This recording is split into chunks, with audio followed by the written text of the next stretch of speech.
I thought we were going to talk about the future of man. Yes.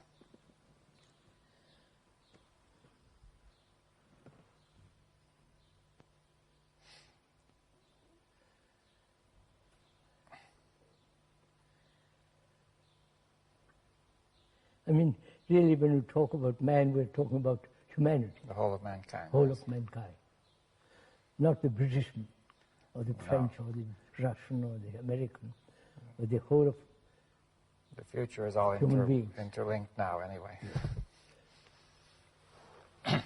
As things are, but from what one observes,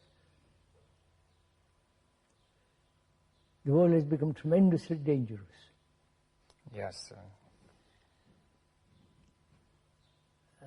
Terrorists, wars, and the national divisions and racial divisions. Some dictators who want to destroy the world and so on and so on. And also religiously there is tremendous separation.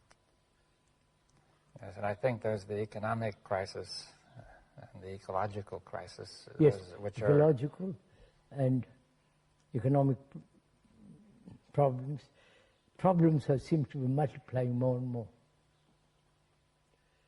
So, what's the future of man? What's the future of not only the present generation, but the coming generation? Yes, well, the future looks very grim. Very grim. If you were quite young, and I was quite young, what would we do, knowing all this? What would be our reaction? What would be our life, our way of earning a livelihood and so on? Yes, well, I've often thought of that. For example, I've asked myself, would I go into science again? Yes. And I'm not at all certain now, because science does not seem to be relevant to this crisis. No. They are, on the contrary, they are helping. It makes it worse, yeah? Yes, they are helping. It might help, but in fact it isn't. Right? So what would you do? I think I would stick to what I'm doing. Well, that would be easy for you. For me, quite easy. But there are several problems, of course. I don't know if you want to discuss them. If a person is just starting out, he has to make a living, right? Of course. There are very few opportunities now, and most of these are in jobs which are very limited. Limited, and unemployment right throughout the world. Yes. I wonder what you would do, knowing that the future is grim, very depressing, dangerous, and so uncertain. Where would you begin? Yes, well, I think one would have to stand back from all these particular problems of my own needs and the needs of the people around me. Are you saying one should really forget oneself for the time being? Yes. Even if I did forget myself, and when I look at this world in which I'm going to live, and have some kind of career or a profession, and the unemployment, what would I do? This is a problem that I think most young people are facing. Yes, it's clear.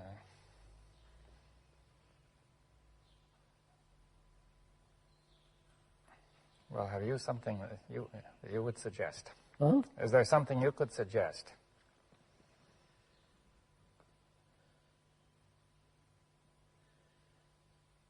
Yeah, I think I don't think in terms of evolution. Yes, I understand that. That's a point that I was expecting we would discuss. Huh? I was expecting we would discuss that. Yes, I don't think there is psychological evolution at all.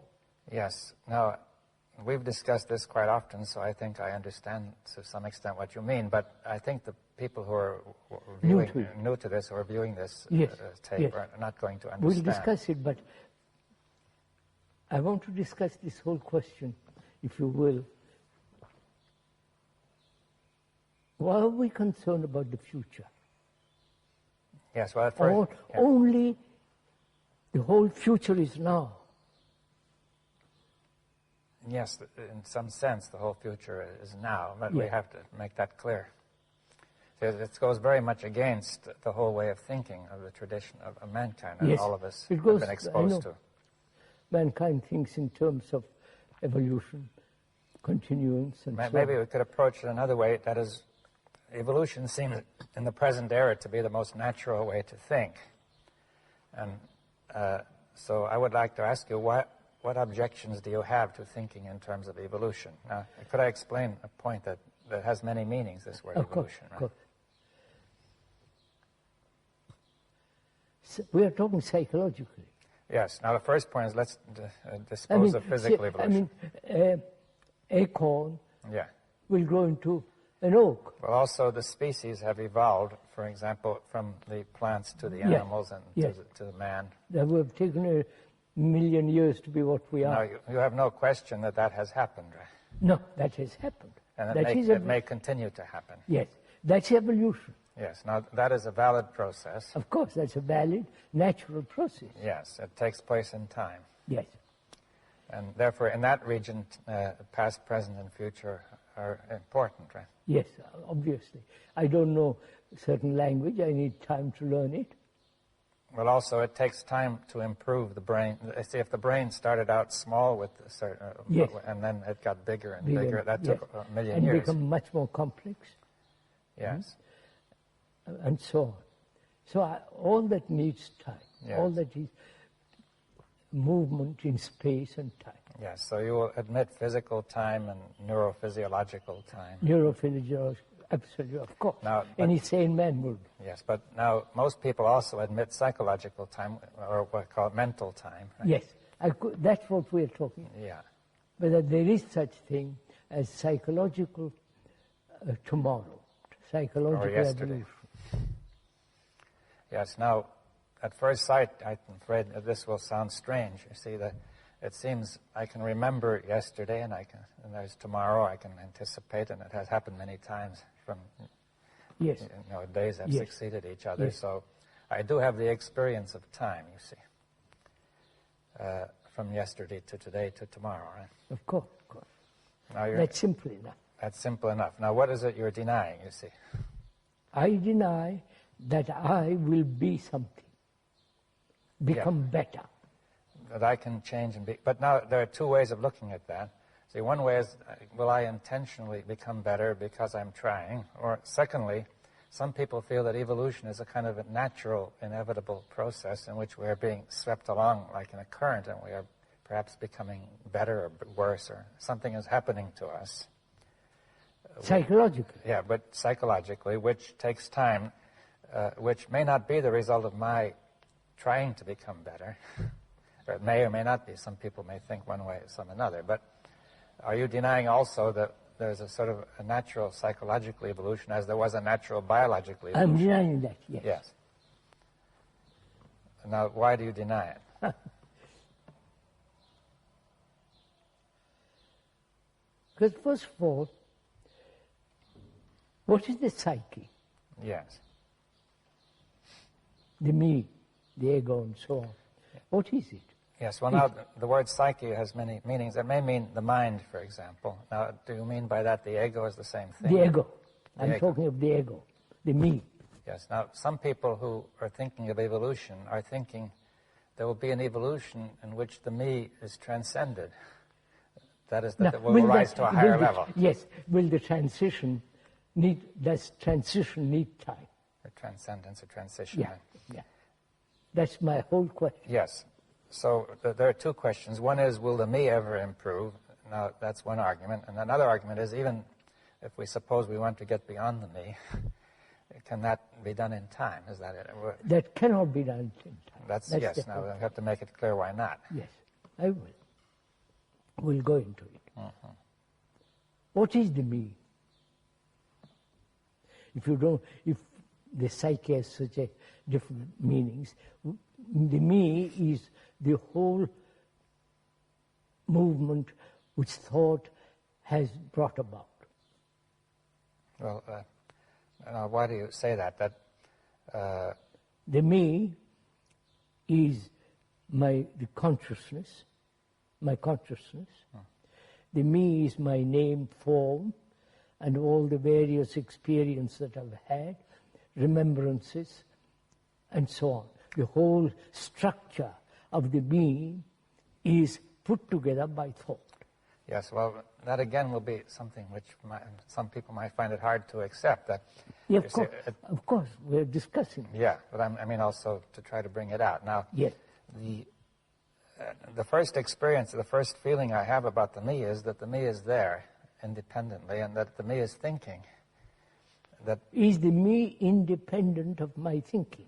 Well, my own first feeling is the me is there independent of my thinking, and it is the me that is thinking. You see, like Yes. I am here and I could move my arm, or I could think, or I could move my head, Yes. Now, is that an illusion? No. What? Because the me, when I move my arm,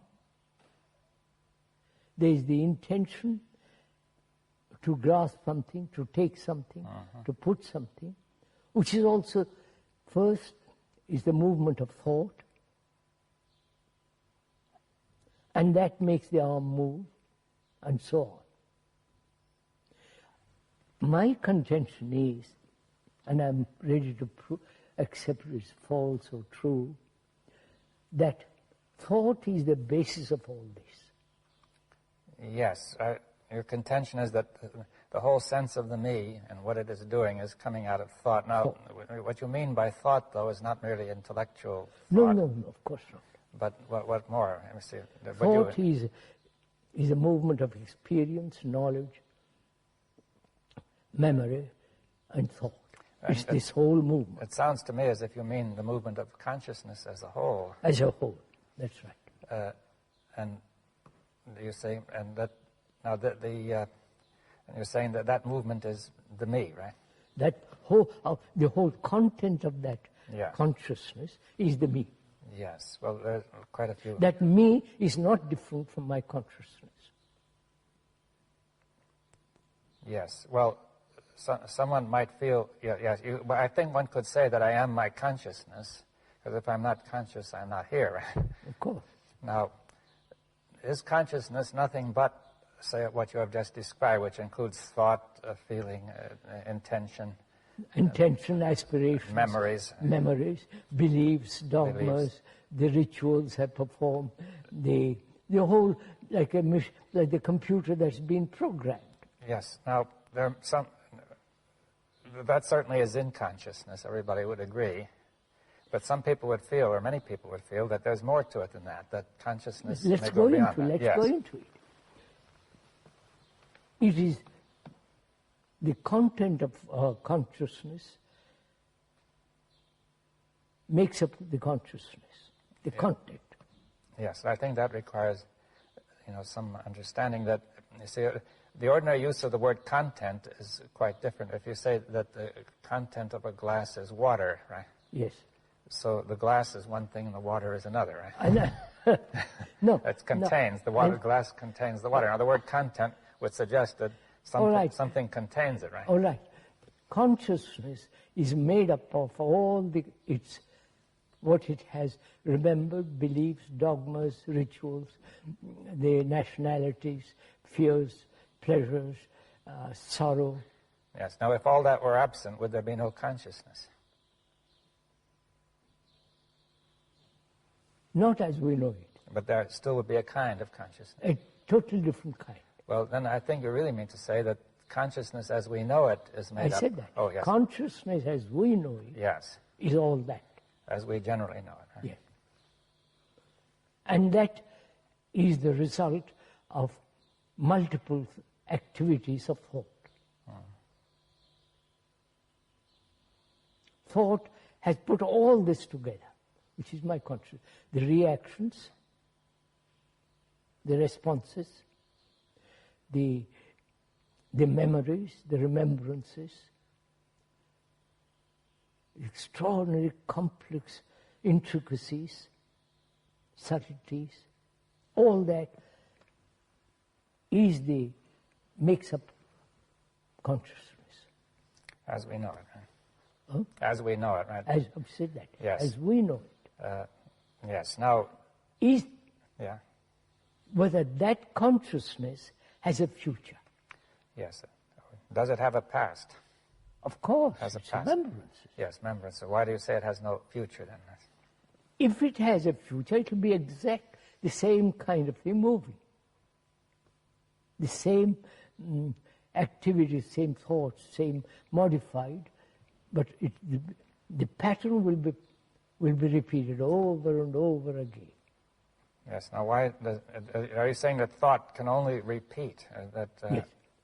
But there's a feeling that thought can develop new ideas, for example. But thought being limited, because knowledge is limited. If you admit that knowledge will always be limited. Yes, well, that again might require some discussion. Of course, we must discuss. Yes, you see. Now, why do you say knowledge is always limited? Because as a scientist, you're experimenting, adding, searching. So you're adding. And after you, some other person will add more. So knowledge, which is born of experience, is limited. Yes, though some people have said it isn't, they would hope to obtain perfect knowledge or absolute knowledge of the laws of nature. The laws of nature is not the laws of human being. Well, do you want to restrict the discussion then to knowledge about the human being, right? Of course, that's all what we're even there you could question whether that knowledge of nature is possible, Of course, too. we are talking about the future of man. Yeah, now, all right, so we're saying that man cannot obtain unlimited knowledge of the psyche. Is that what Yeah, that's right. There's always more that's unknown. Yeah, there's more and more unknown. Yes. So, if once we admit that knowledge is limited, then thought is limited. Yes, thought depends on knowledge, and the knowledge does not cover everything. That's right. Therefore, thought will not be able to handle everything that happens. Right? That's what the politicians and all the other people are doing. They think thought can solve every problem. Yes, you can see in the case of the politicians that knowledge is very limited. In fact, it's almost non-existent. And therefore, when you lack the adequate knowledge of what you're dealing with, you create confusion. Right? Yes. So, then, as thought is limited, our consciousness, which has been put together by thought, is limited. Yes. Now, why does that mean can you make it clear that means we can only stay in the same circle? Same circle. See, one of the ideas might be, if you compare with science, that people might think, though my knowledge is limited, I'm constantly discovering. But what you discover is added to, but it's still is limited. It's still limited. That's the point, that I can keep on. See, I think one of the ideas behind a scientific approach is that though knowledge is limited, I can discover and keep up with the actuality. But that's also limited. My discoveries are limited, and there's always the unknown which I have not That's discovered. why I'm saying the unknown, the limitless cannot be captured by thought. Yes. Because thought in itself is limited. And I agree to that. Not only agree, but it's a fact. Yes, well, perhaps we should bring it out still more. That is, thought is limited. Even though one may easily verbally admit thought is not limited, there's a very strong predisposition, feeling, yes. a tendency to feel that way, that thought can do anything. Anything. Right? It can't. It has. See what it has done in the world. Well, I agree that it has done some terrible things, but that doesn't prove that it's always wrong. You see that maybe you could always blame it on the people who have used it wrongly, you see. I know that's a good old trick. But thought in itself is limited. Therefore, whatever it does is limited. Yes, now, and it's limited in a very serious way, is what you're saying. That's right. Oh, of course, in a very, very serious way. Now, could we bring that, say what that way is? I mean, that way is what's happening in the world.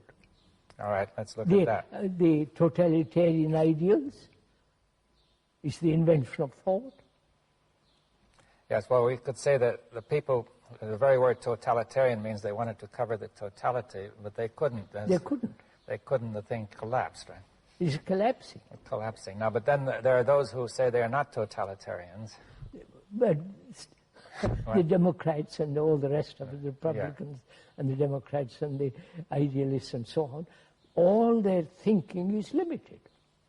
Yes, but it's limited in a way that's very destructive. It's very serious and destructive. Now, in what way could we bring that out? You see that I could say, okay, my thought is limited, but, well, it may not be all that serious. You see, why is it so important? That's very simple, because whatever action is born of limited thought must breed conflict. Inevitable. Yes. Like dividing humanity into geographically, into nationalities and so on, so on, so on, religiously, has created havoc in the world. Yes, now let's connect that with the limitation of thought. That is, my knowledge is limited, right? We said that. And how does that lead me to divide the world into? Aren't we seeking security? Yes. And we thought there was security in the family, security in the tribe, security in nationalism. So we thought there is security in division. Yes, it seems now it's come out that, take the tribe, for example. See, one may feel insecure. Now, because it says, with the tribe I am secure, that is a conclusion. And I think I know enough to be sure that's so, but I don't. Other things happen that I don't know, which make that very insecure. Other tribes come along. No. The very division creates insecurity. It helps to create it, yes. But I'm trying to say I don't know enough to know that, right? No. I don't see that, right? So you don't, but one doesn't see it because one has not thought about anything, looked at the world as a whole. Yes, well, the thought which aims at security attempts to know everything important. Yes. And it assumes that it knows everything important, and it says this will bring security. Now, not only are there a lot of things it doesn't know, but one thing it doesn't know is that this very thought itself is divisive, right? Divisive. Yes. Divisive. It's going to, because I define an area which is secure and divide it from another area. Because in itself it's limited. Yes. Anything that's limited must inevitably create conflict. What do you mean, any thought that's... If I say I'm an individual, it's limited. Yes. I'm concerned with myself, that is very limited. Yes, we have to get this clear. See, if I say this is a table which is limited, it creates no conflict, right? No, there's no conflict. Now when I say this is me, it creates conflict. Now, yes. The me is a divisive entity. Yeah, let's see more clearly why, you see. Because it is separative, it is concerned with itself. The me identifying with the greater nation is still divisive. Yes, well, I define myself in the interest of security so that I know what I am as opposed to what you are, and I protect myself, right? Now, this creates a division between me and you. Right? We and they and so. We and they. Now, that comes from my limited thought because I don't understand that we are really closely related and connected.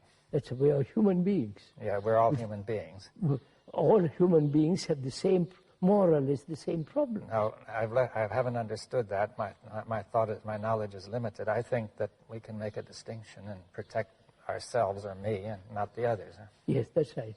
But in the very act of doing that, I create instability. Right? Yeah, that's right. You create insecurity. So, if we see that, not merely intellectually or verbally, but actually feel it, that we are the rest of humanity, then the responsibility becomes immense. Yes, well, how can you do anything about that responsibility? Then either contribute to the whole mess or keep out of it. That is, not to be at peace, to have order in oneself. Well, I didn't. I'll come to that. I'm going to talk. Yes, you see, let's come, you see, I think we've touched on an important point, that we say the whole of humanity, of mankind, is one. Yes. And therefore, to create division there is destructive. Dangerous. Yes. Now, whereas to create division between me and the table is not dangerous, because in some sense we are not one, though. Me and the trees.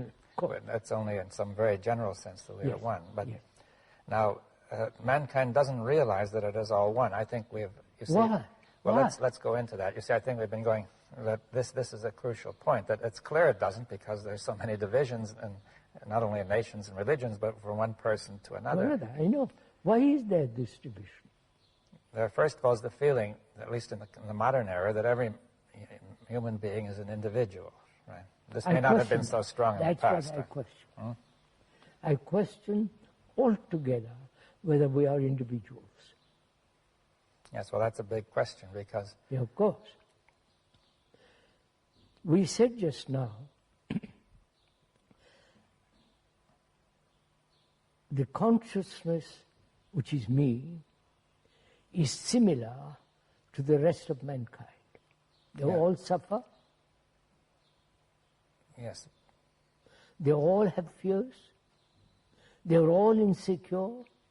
They have their own particular gods and rituals, all put together by thought. Yes, well, I think this calls for some, there are two questions here. One is, not everybody feels that he is similar. Most people feel they have some unique distinction. At least they...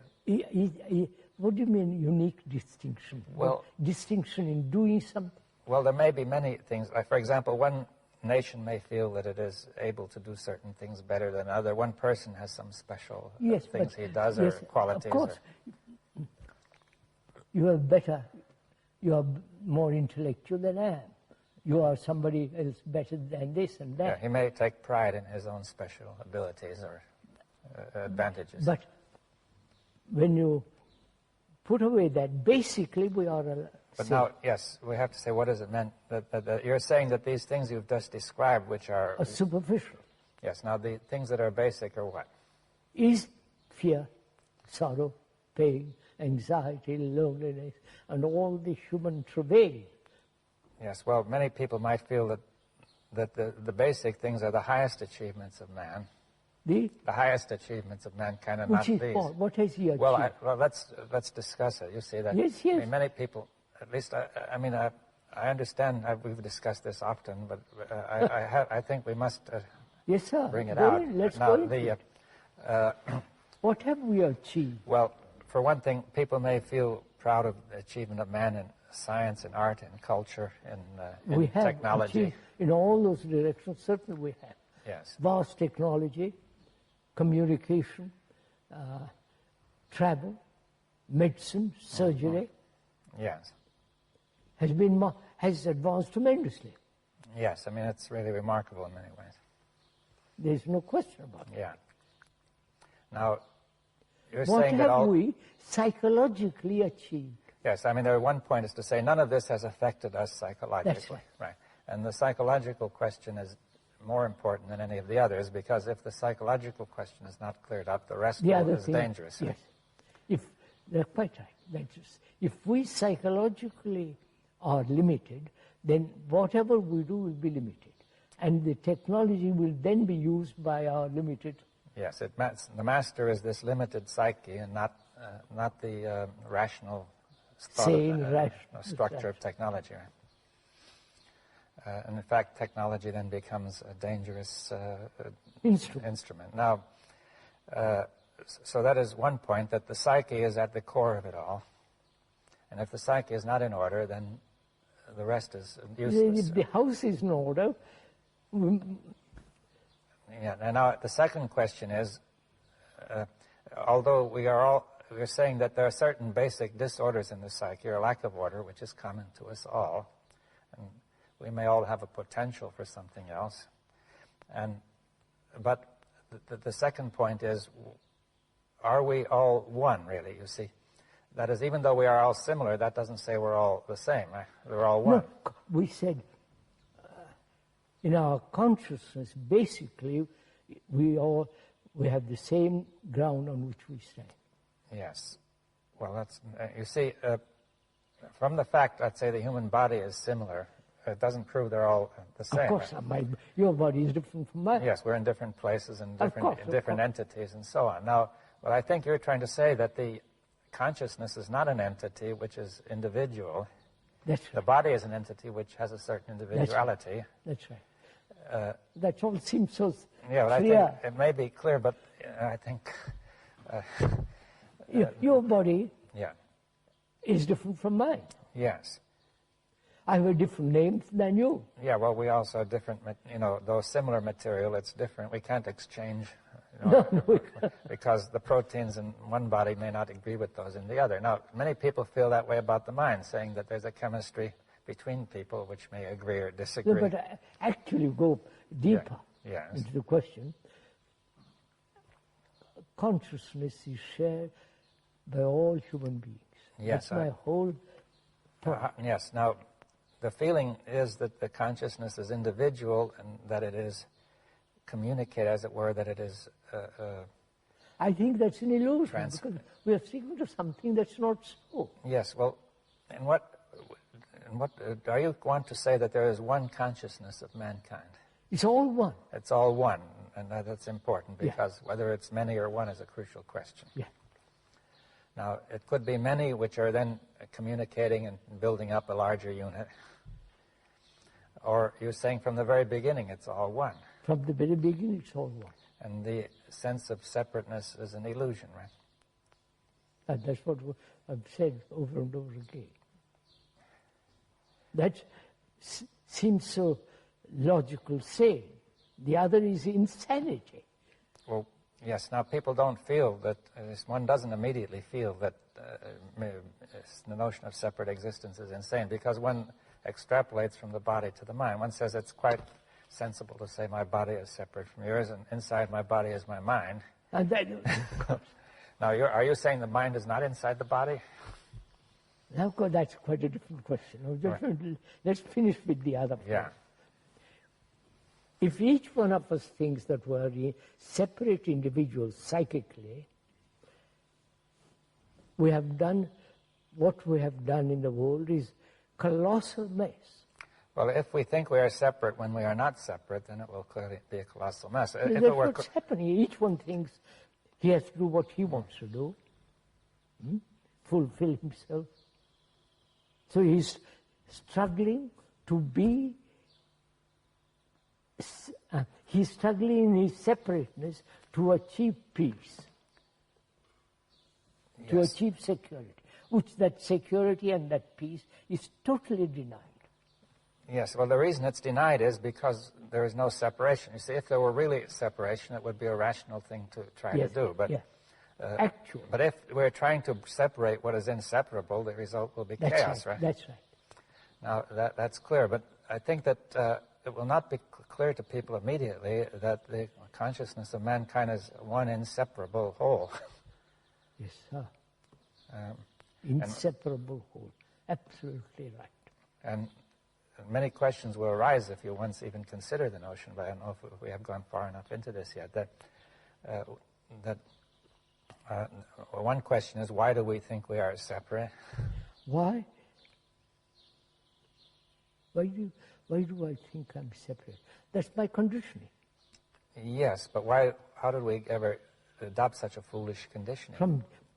From childhood, it's mine, my toy, not yours. Yeah, but the first feeling you get is, I say it's mine because I feel I'm separate. You see, yes, now, one doesn't start out, see, it isn't clear how the mind which was one came to this illusion that it is all broken up into many pieces. I think it's again the activity of thought.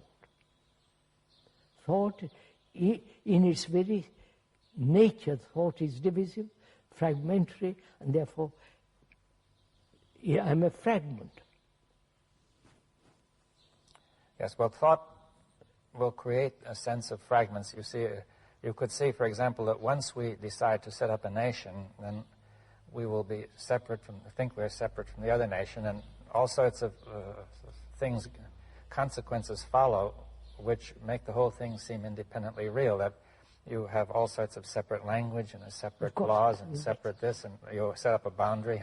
And after a while, you see so much evidence of separation that you say, you forget how it started, and you say, that was there always, and we are merely proceeding from what was there always. That's why I feel if once we grasp the nature of thought, the structure of thought, how thought operates, what is the source of thought, and therefore it's always limited. If we really see that, then... Now, the source of thought is what? Is it memory? Memory. Yes. Memory is a remembrance of things past, which is knowledge, and knowledge is the outcome of experience, and experience is always limited. Yes, well, thought includes, of course, also the attempt to go forward, to use logic, to take into account discoveries and insights. You know. As we were saying some time ago, thought is time. Yes. Now, all right. So let's. Now, that thought is time. Now, that requires more discussion too, because I see the first experience is to say time is there first, and thought is taking place in time. Right? I know. Now, for example, if we say that movement is taking place, the body is moving, and this requires time, right? Now, to go from here to there needs time. Yes. To learn a language needs time. Yes, to grow a plant needs time. To go the whole thing. All right, now, to paint a picture takes time. Well, one would also say to think takes time. Right? So we think in terms of time. Yes, well, let's see. The first point that one would tend to look at is to say, just as everything takes time, to think takes time, right? Now, but you're saying something else, which is that thought is time. Thought is time. That is psychically speaking and psychologically speaking. Of course. Now, how do we understand that?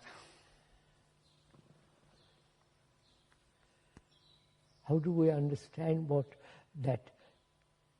Thought is time. You see, it's not obvious. Oh, yes.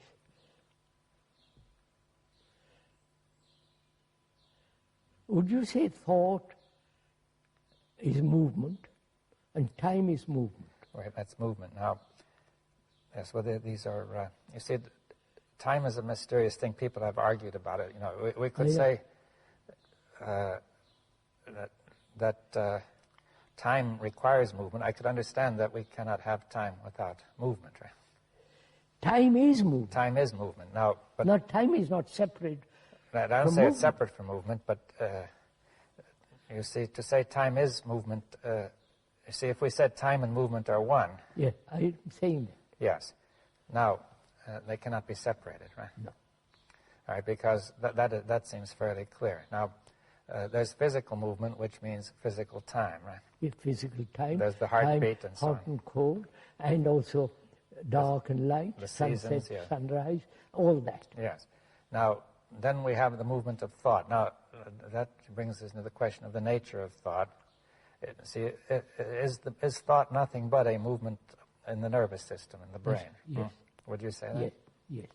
I mean, some people have said it includes a movement of the nervous system, but there might be something beyond. You know, what is time, sir, actually? Actually, what is time? time is hope. Psychologically. Psychological. I'm talking entirely psychological one for the tends moment. to keep on thinking. Of course. We have understood that. Yeah. Time, hope is time. Becoming is time. Achieving is time. Now, take the question of becoming. I want to become something psychologically. I want to become non-violent. Take that for example. That is altogether a fallacy. Yes. Well, we understand it is a fallacy, but the reason it's a fallacy is that there is no time of that kind. Is that it? No. That there is. No, sir. Right. Human beings are violent. Yes. And they've been talking a great deal, Tolstoy in India, of non-violence. The fact is we are violent. Yes, but... And the non-violence is not real.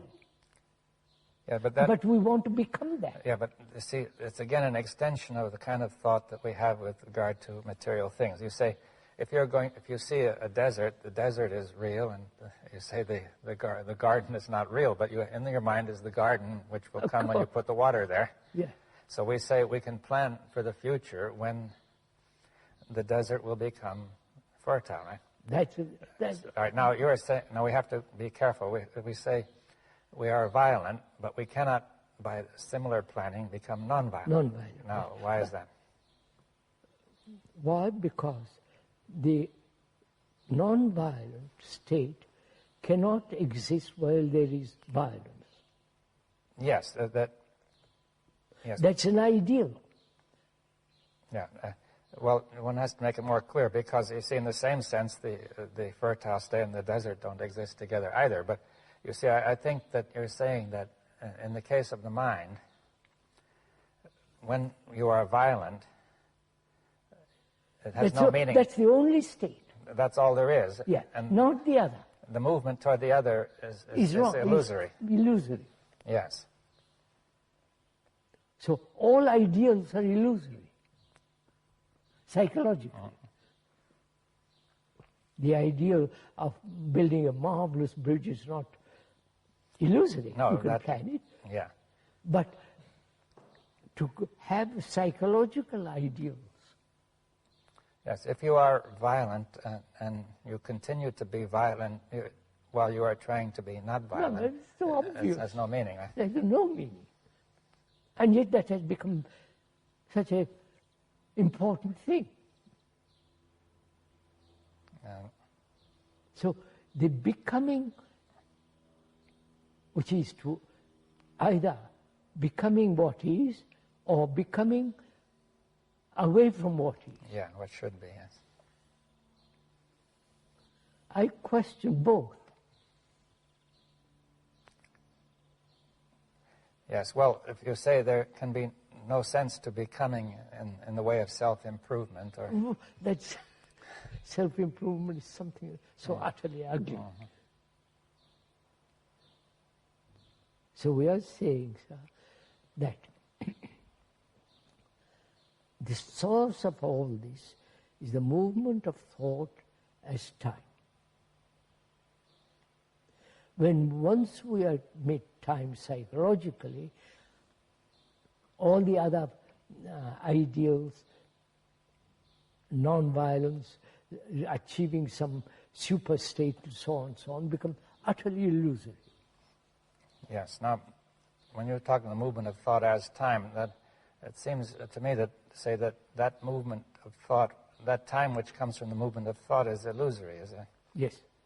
That we sense it as time, but it's not a real kind of time. I mean, that's why we ask, what is time? Yes. I need time to go from here to there. I need to, if I want to learn some engineering, I must study. It takes time. That same movement is carried over into the psyche. And say, I need time to be good. Yes. Now, in order I need time to be enlightened. yes, that will always create a conflict, right? Yes. From one part of you and another. Oh, yeah. And so that movement in which you say I need time also creates a division in the psyche. That's right. Between, say, the Then thinker, there is observer, and the observed, right? That's right. We are saying the observer is the observed. Yes, and therefore there's no time, is what it That's meant, right. psychologically. The experiencer, the thinker, is the thought. There is no thinker separate from thought. Yes. All that you're saying, seems very reasonable, but I think that it goes so strongly against the tradition of what we are used to that it would be extraordinarily hard for people to really, generally speaking, to... No, most people they want a comfortable way of living. Let me carry on as I am, for God's sake, leave me alone. Yeah, but that's the result of so much conflict that people are worn out by it, I think. I mean, but in escaping from conflict or not, resolving conflict exists, whether you like it or not. So that's the whole point, is it possible to live a life without conflict? Yes, well, that's all implicit in what has been said. That's right. That the source of conflict is thought or knowledge or the past. Right? So then one asks, is it possible to transcend thought? Yes. Or is it possible to end knowledge? I'm putting psychologically, not... Yes. Well, we say ordinary knowledge of objects, of material objects and things like that, knowledge of science will continue. Absolutely, that must continue. But what you might call self-knowledge is what you're asking to end, isn't it? Yes. On the other hand, people have said self-knowledge, even you have said self-knowledge is very important. Self-knowledge is important, but if I take time to understand myself, that is, I will understand myself eventually by examination, analysis, and so on, watching my whole relationship with others, and so all that involves time. Yes, well... And I say that there is another way of looking at the whole thing without time, which is when the observer is the observed. Yes. In that observation, there's no time. Could we go into that further? I mean, for example, if you say there is no time, but still you feel that you can remember an hour ago you were somewhere else. I mean, that would be now, in what sense can we make it that there's no time, you see? Time is division. Right? As thought is division, that's why. Thought is time. Yeah, time is a series of divisions of past, present, future. So, thought is also that, division. So, time is thought, or thought is time. Yes, well, I mean, it doesn't exactly follow from what you said, but, we've explained it. Let's go into it. Yeah. You see,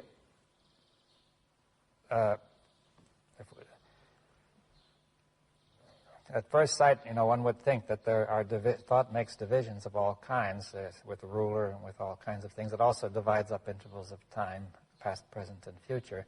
Now, it doesn't follow from just that thought is time. You see. We said time is movement. Yes. Thought is also a series of movements. Yes. All right. So both are movements. Yes. So thought is a movement, right? A movement, we suppose, of the nervous system. Right? And you see, it's a movement of becoming.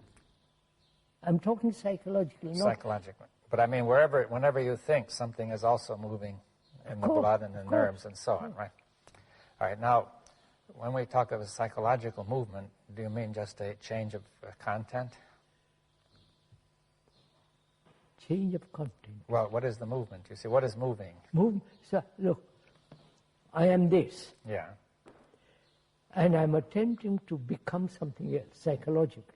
Yes, so that movement is in the content of your thought, you see. Yes, Right. yes, So if you say, I am this, and I am attempting to become that, then I am in movement, right? yes, At least I feel that I'm in movement, right? yes. No, but I am, say for instance, I'm greedy. Yeah. Greed is a movement What kind of a movement is it? to get what I want. To get more, yeah? More. It's a movement. All right. And I find that movement painful. Suppose. And I try not to be greedy. Yes.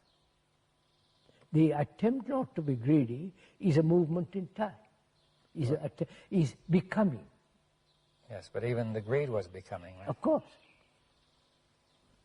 So, is it possible, that's the real question, is it possible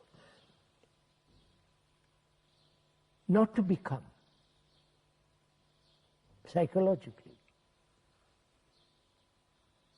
Well, it seems that would require it that you should not be anything psychologically. That is, as soon as you define yourself in any way, then... No, we'll define it in a minute. What? No, but I meant, look, if you say, if I define myself as greedy, or I say I'm greedy, or I'm this, or I'm that, then either I will want to become something else or to remain what I am, right? Now, can I remain what I am? Mm-hmm.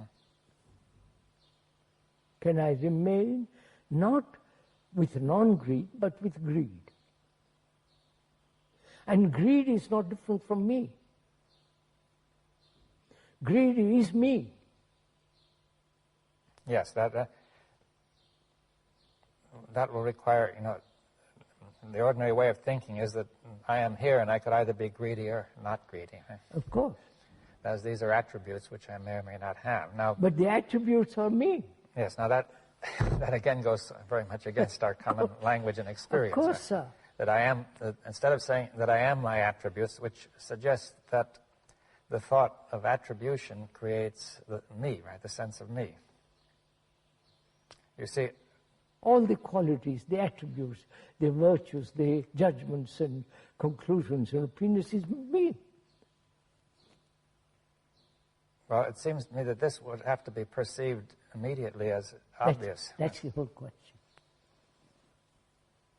To perceive the totality of this whole movement instantly. Then we'll come to the point, perception. Whether it's possible to perceive, it sounds a little odd and perhaps a little crazy, but it's not. Is it possible to perceive without all the movement of memory? To perceive something directly, without the word, without the reaction, without the memories entering into perception. Yes, well, that's a very big question because memory has constantly entered perception. Of course, that's the whole... You see, it would raise the question, what is going to stop memory from entering perception? Nothing can stop it. Yes. But if I see the reason, the rationality of the activity of memory, which is limited, the very perception that it is limited, you are moved out of into another dimension. It seems to me you have to perceive the whole of the limitation of memory. Now, not one part. You can see in general that memory is limited, you see, that because now, but there are many ways in which this is not obvious, you see. For example, many of our reactions are not obvious, are maybe memory, but we don't experience them as memory, you see. Like you say, I experience me as being there presently and not memory, you see. That's the common experience. So suppose I say I want to become less greedy, right? So I experience greed and I experience the urge to become as actual Actuality. And not merely the result of memory, but I say I can remember that I have been greedy, but this me the me is the one who remembers, not the other way around, that, of course. That memory creates me, right? So all this really comes down to, can man live, humanity live without conflict? That really basically that comes to that. Can we have peace on this earth? Yes, well, go ahead. And the activities of thought will never bring it about. Yes, well, it seems clear from what has been said that the activity of thought cannot bring about peace. It's inherently brings about, psychologically, it inherently brings about conflict. Yes. If we once really see or acknowledge that, our whole activity will be totally different.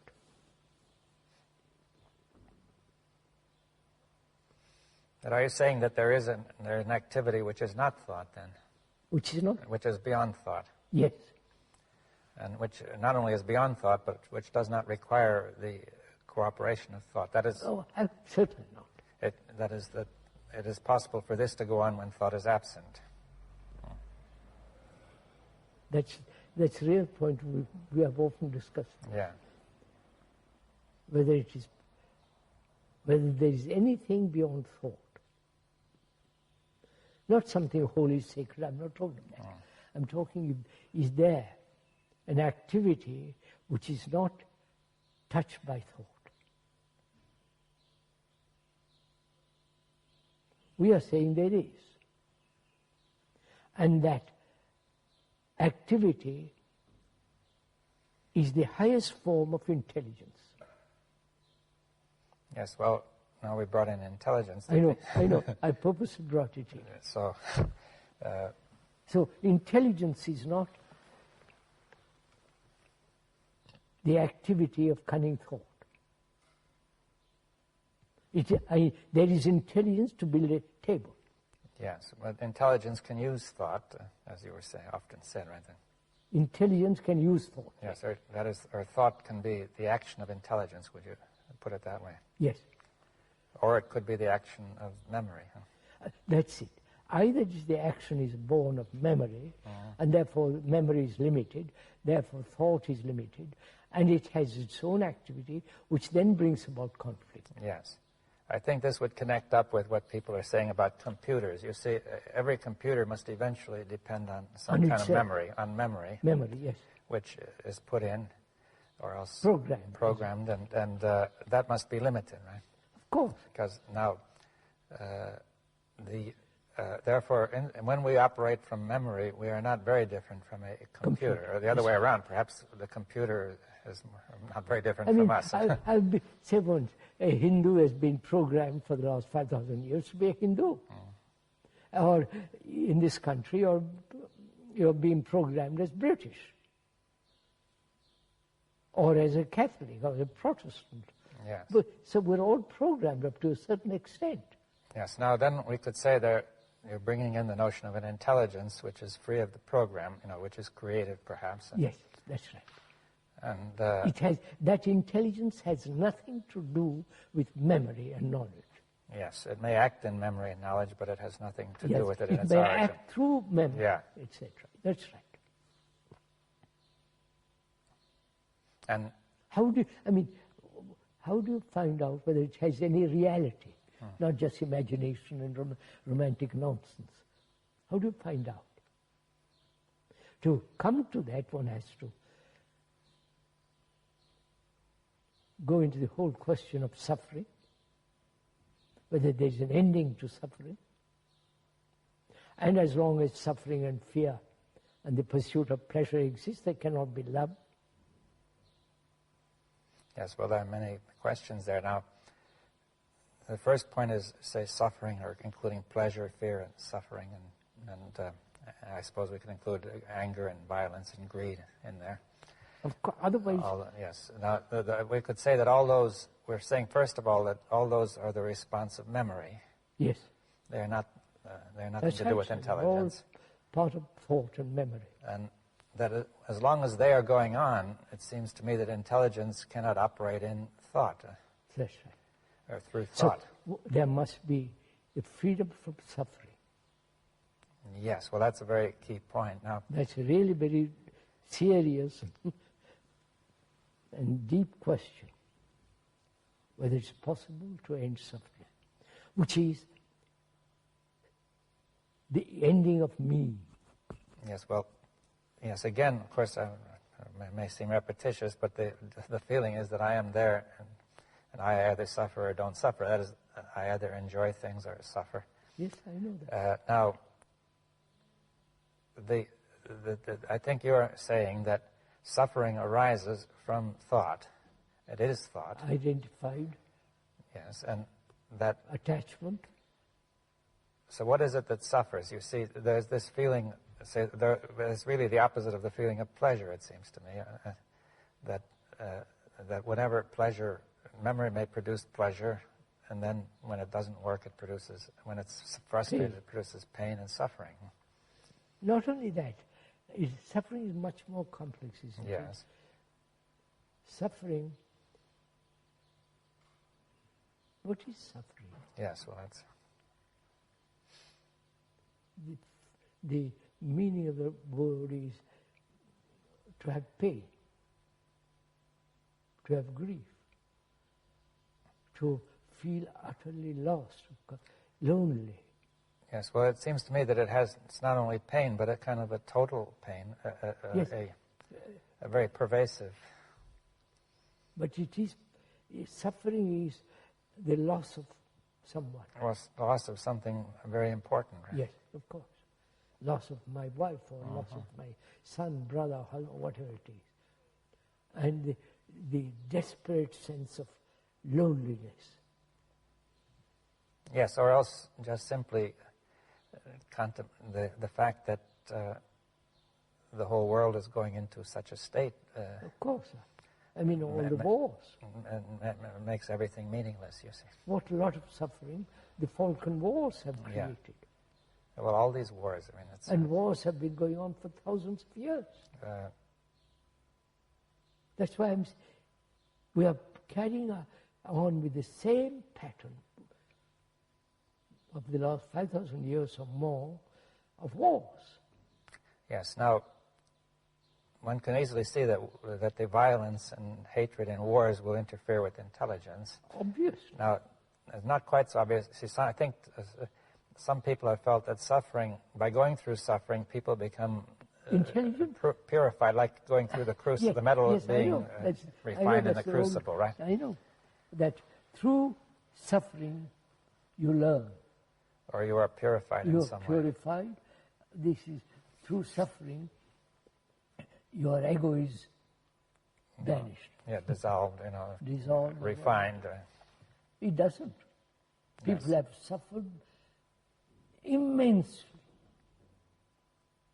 How many wars, how many tears. And the destructive nature of governments. Yeah, so they've suffered any number of things. I can multiply them. Unemployment, ignorance of all that. Disease, pain, everything. But you see, what is suffering really? Why does it destroy intelligence or interfere, prevent it? Why does suffering prevent intelligence? What is going on, really? Suffering is only concern, is a shock, I suffer. I have pain. It is the essence of the me. Yes, the difficulty with suffering is that it's the me that is there that is suffering. Yes. And this me is really being sorry for itself in some way. My suffering is different from your suffering. It isolates itself, yes. And it creates an illusion of some kind. We don't see suffering is shared by all humanity. Yes, well, but if we suppose we see it is shared by all humanity. Then I begin to question what suffering is. It's not my suffering. Yes, well, that's important. In order to understand the nature of suffering, I have to get out of this idea that it's my suffering. My suffering. Because as long as I believe it's my suffering, I have an illusory notion of the whole thing. Now that's... And I can never end it. Yeah, well, but not if you're dealing with an illusion, well, you can do nothing with it. But you see, why...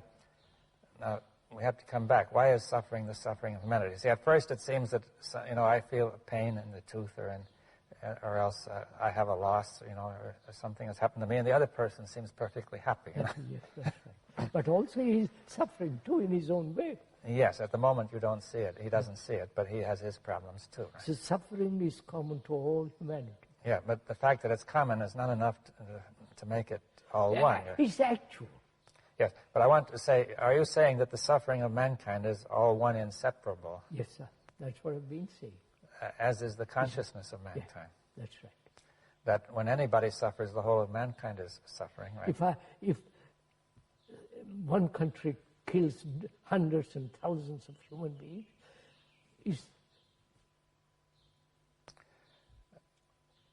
the whole point is we have suffered from the beginning of time. We have suffered. And we haven't solved it. No, that's clear. It hasn't been solved. We haven't solved it. But see, we I haven't think ended suffering. I think you've said something. The thing you've said, which is that the reason we haven't solved it is because we are treating it as personal or as a small group, where it cannot. That's an illusion. Now, any attempt to deal with an illusion cannot solve anything. Now, we would like to make it very clear. Thought cannot solve anything. Well, yes, because the thought, you can say that the thought itself divides. Let's say, put it, thought is limited. It is not able to see that this suffering is all one, right? Yes, and therefore it divides it up, right? That's As mine and yours and theirs. That's right. And that creates illusion, which only multiplies suffering. Now, it seems to me that that the statement that suffering of mankind is one is inseparable from the statement the consciousness of mankind is one, right? We said that. Yes. Suffering is part of our consciousness. Yes. But one doesn't get the feeling immediately that this suffering belongs to the whole of mankind, you see. So, the world is me, I am the world. Yes, you've often said that. Yeah. But we have divided it British Earth and French Earth. Now, do you mean by the world the physical world or the world of society? Or the world of society, world of psychological world, chiefly. Yes, so we say the world of society, of human beings, is one. And I am, now when I say I am that world, what does that mean? The world is no different from me. The world and I are one? Yes. Right, we are inseparable. Yes. And that requires, that's real meditation, that's real, you must feel this in not just verbal statement, it is an actuality.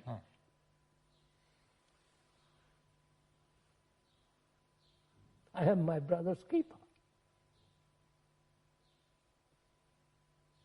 Yes, now many religions have said that. And they're just verbal statements. Well, and they don't keep it.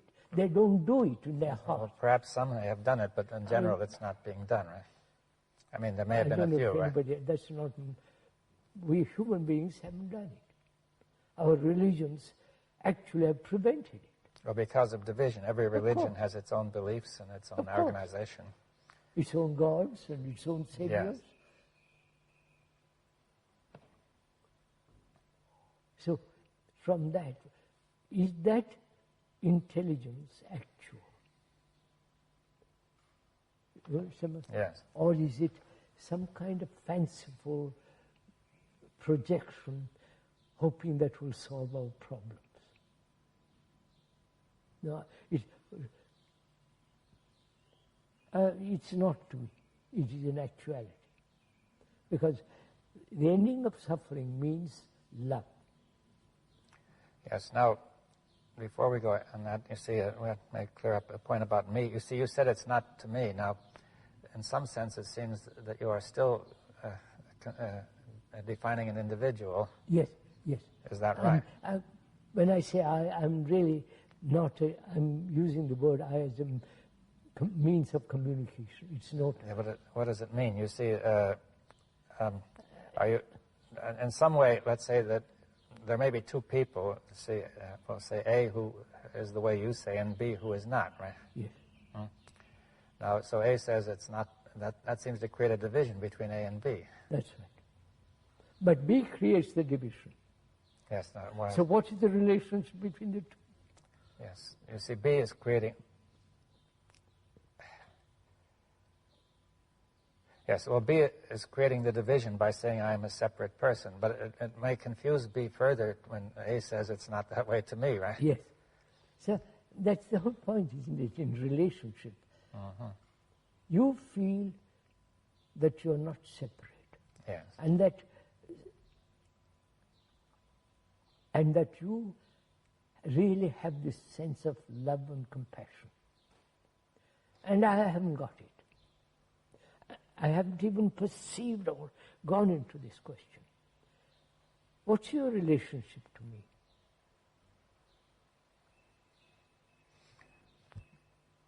Yes, well... Yes, what I'm saying. discussed Your that, relationship, you have a relationship Yeah. with me.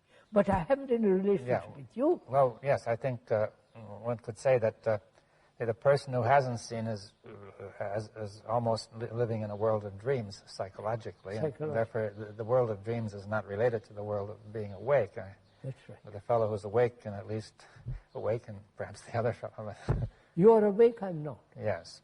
And if I'm, then your relationship with me is very clear. But I have no relationship with you. I cannot. I insist on division, and you don't.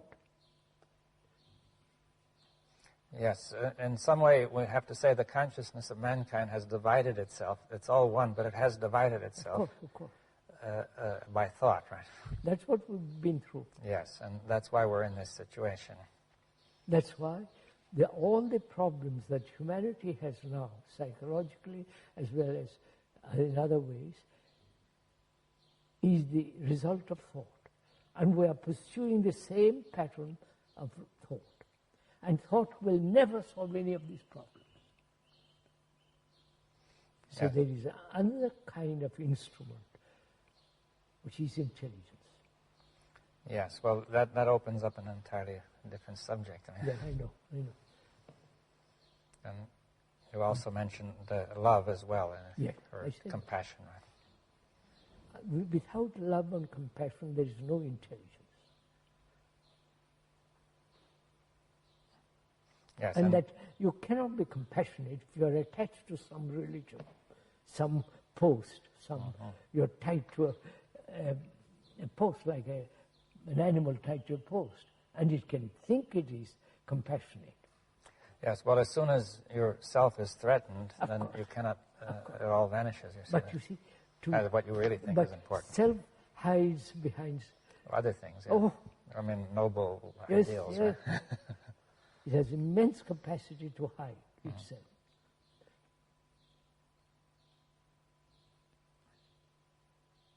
So what is the future of mankind?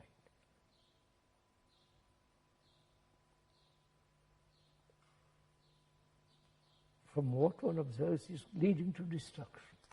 Well, that's the way it seems to be going, yes. Very gloomy, grim, dangerous, and if one has children, what is their future? To enter into all this?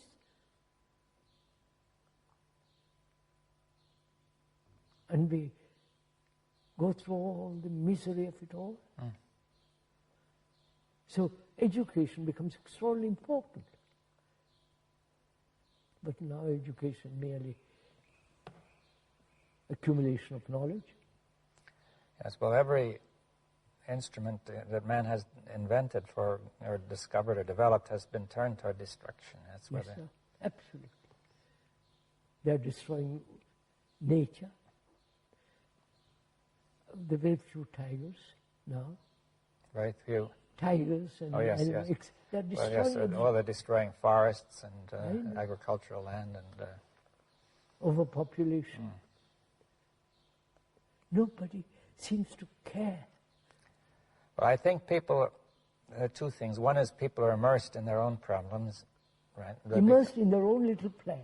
Yes, and to save humanity. Well, most people are just immersed in their plans to save themselves, but others have plans to save humanity. But I think also there's a tendency toward despair implicit in what's happening now, that people don't think anything can be done. Yes. And if they think something can be done, they form little groups and little theories. That's what there are those who are very confident of what they're doing, and and those who lack confidence. Like most prime ministers are very confident. But they don't know what they're doing. Really. But then most people don't have much confidence in what they're doing. I know. If you have tremendous confidence, I accept your confidence and yes. go with you. Yes, but since thought is limited. Then we... Notice that is the future of mankind, future of humanity. I wonder if anybody is concerned with it. Or each person or each group is only concerned with its own survival. Well, I think the first concern is almost always has been with survival, either the individual or the group. You see, that has been the history of mankind. Therefore, perpetual wars. Yes. Perpetual insecurity. Yes, but this is, as you said, the result of thought, which makes the mistake of, on the basis of being incomplete, to identify the self, yes. with a group and so on. You happen to listen to all this. You agree to all this. You see the truth of all this. Those in power will not even listen to you. No. They are creating more and more misery, more and more becoming dangerous. How do you then, what's the point of you and I agreeing, seeing something true? This is what people are asking. What's the point of you and I seeing something to be true? And what effect has it? Yes, well, it seems to me that if we think in terms of effects, we are bringing in time. And also it's a wrong question. Yeah, we bring in time. We are bringing in the very thing which is behind the trouble. Trouble, yes. That is, their first response would be, we quickly must get in and do something to change the course of events. Therefore, form a society, foundation, organization, all the rest. But you see, our mistake is that to do that, we must think about something, and that thought is incomplete, right? We don't really know what's going on. Yeah. And people have made theories about it, but they don't know. No, but come down to it. If that's the wrong question, then as a human being, who is mankind, what is my responsibility? Well, I think it's the same as... Apart from effect and all that. Yeah, we can't look toward effects, we see. But it's the same as with A and B, that A sees and B does not, right? Yes. Now, suppose A sees something and most of the rest of mankind does not, right? Then it seems that, see, one could say mankind is in some way dreaming, asleep. It's dreaming. It's caught in an illusion. And the point is that to somehow, if somebody sees something, then his responsibility is to help wake that person, wake the others up, right? To get out of the illusion. That's just it. I mean, this has been the problem. That's why the Buddhists have projected the idea of the Bodhisattva, who is compassionate and is essence of all compassion, and he's waiting to save humanity. Sounds nice. It's a happy feeling that there is somebody doing this, but in actuality we won't do anything that's not comfortable, satisfying, secure, both psychologically and physically.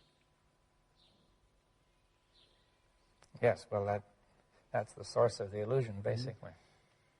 How does one make another see all this? They haven't time, they haven't the energy, they haven't even the inclination, they want to be amused. How does one make X see this whole thing so clearly that she says, all right, I've got it, I'll work. And I'll see I'm responsible, I won't be all the rest of it. I think that's the tragedy of those who see and those who...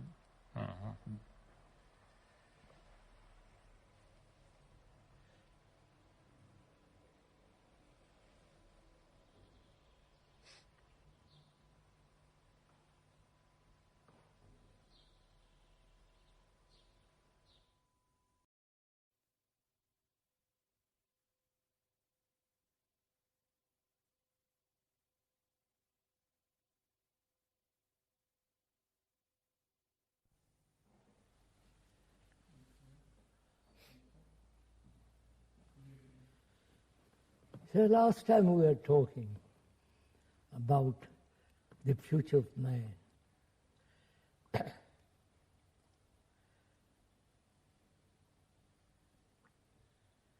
All the psychologists, as far as I can understand,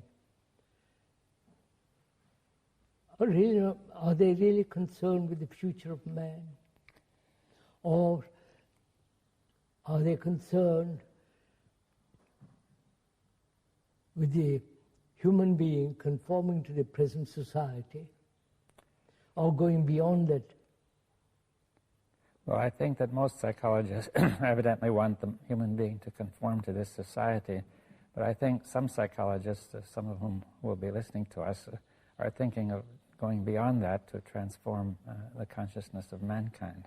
Can the consciousness of mankind be changed through time? Yes, that's one of the questions we should discuss this evening. Yes, we have discussed it actually last time, and I think that what came out was that the consciousness of mankind, that with regard to consciousness, time is not relevant, that it is a kind of illusion, that we discussed Yes. the illusion of becoming. Yes. We are saying, aren't we, let's be clear, that the evolution of consciousness is a fallacy. As through time, right? Yes. Through time. Through Now, time. Though physical evolution is not. Yes. Now, there is no, can we put it this way much more simply, there is no psychological evolution or the evolution of the psyche. Yes, and since the future of mankind depends on the psyche, it seems then that we cannot. The future of mankind is not going to be determined through actions in time, right? Time, that's right. And then that left us the question: what will we do, right? Now let's proceed from there. Yeah. Shouldn't we first distinguish between the brain and the mind? Yes, well, that distinction has been made, and it is not clear. Now, of course, there are several views. One view is to say that mind is just a function of the brain, and that is the materialist view. There's another view which says mind and brain are two different things. Yes, I think they are two different things. But they must be a contact between the two. Yes, relationship between relation. As we don't necessarily imply any separation of the two. No, first let's see the brain. Yeah. I'm really not an expert on the structure of the brain and all that kind of thing, but one can see one can observe one's own activity of the brain, that it is really like a computer that's been programmed and remembers. Well, it's certainly a large part of the activity is that way, but one is not certain that all of it is that way. No. And it is conditioned. Yes. Conditioned by past generations, by the society, by the newspapers, by the magazines, by all the activities and pressure from the outside. It is conditioned. Yes. Now, what do you mean by this conditioning? You see, what does it? It is programmed. It is made to conform to a certain pattern, lives entirely on the past, modifying itself in the future, with the with the present and going on. Yes, now we've agreed that some of this conditioning is useful and necessary. Of course, we discussed that last time. Yes, and now, but the conditioning which determines the self, which determines psyche. The psyche, or you call it the psyche. Let's call it for the moment the psyche. The self. The self, the psyche. That conditioning is what you're talking about. That may not only be unnecessary but harmful. Right? Yes, that's what we were discussing too. Yes. That the emphasis on the psyche, as we are doing now, and giving importance to the self, is creating great damage in the world. Because it's separative, and it is, therefore, it is constantly in conflict. Yeah. Not only within itself and with the society, with the family, and so on and so on. Yes, and it's also in conflict with nature. With the nature, with the whole universe, if you can call it. I think we discussed last time that the conflict arose because the division arising because thought is limited. Thought is limited. Being based on this conditioning, on this knowledge and memory, it is limited. Yes. Yes. And experience is limited, therefore knowledge is limited, memory and thought. Thought is limited, and the very structure and the nature of the psyche is the movement of thought. Yes. In time. Yes. Now I'd like to ask a question. When you discuss the movement of thought, it doesn't seem clear to me what is moving. You see, I discussed the movement of my hand. That is a real movement. It's clear what is meant. But now when I discuss the movement of thought, it seems to me we're discussing something which is a kind of illusion, because you have said becoming is the movement of thought. Becoming is entirely core. And that, therefore, if you say thought... That's what I mean, the movement in becoming. But that movement you're saying is in some way illusory, aren't you? Yes, of course. But it's rather like the movement on the screen, which is projected from the screen, camera. Yes. And we say that there's no objects moving across the screen, but the only real movement is the turning of the projector. Now, can we say that there's a real movement in the brain which is projecting all this, which is the conditioning? So that's what I want to find out. Let's discuss that a bit. Yeah. We both agree or see that the brain is conditioned. And we mean by that really it's been impressed physically. Physically as well as chemically. Genetically as well as psychologically. Well, what is the difference of physically and psychologically? Psychologically, it is centered in the self. Right? Yes. And the constant assertion of the self is the movement, is the conditioning. Yes, but insofar as we experience it, that's an illusion, right? We said that's an illusion. But there is some real movement happening inside. Say the brain, for example, is doing something. It's been conditioned physically and chemically. Chemically, yes. And something is happening physically and chemically when we are thinking of the self, right? Are you saying, or you asking rather, the brain and the self are two different things? No, I'm saying the self is the result of conditioning the brain. Yes. And the self is conditioning the brain. Yes, but does the self exist? No. But the conditioning of the brain, as I see it, is involving with an illusion which we call the self. That's right. Can that conditioning be dissipated? Yes. That's the whole question. Yes, and it really has to be dissipated in some physical and chemical and neurophysiological sense. Right? Yes. And now the first reaction of any scientific person would be, it looks unlikely that we could dissipate it by the sort of thing we are doing. You see, some scientists might feel, well, maybe we will discover drugs or new genetic changes or deep knowledge of the structure of the brain, and that way we could perhaps hope to do something. I think that idea might be current among some people. Will that change the human behavior? Well, why not? You see, I think some people believe it might. That is, which means, that's the whole point.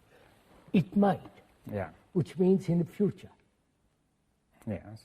It would take time to discover all Discover all this. In the meantime, man is going to destroy himself. Well, they might hope that he'll manage to do it in time. You see,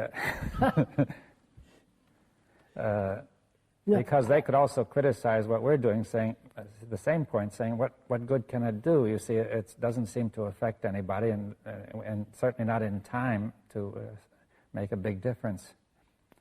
You see, that's a question that would arise. Suppose, for the sake of argument, that we too have very clear about it. Yeah. In what way does it affect humanity? Mankind, and will it affect mankind in time to really save? Certainly not.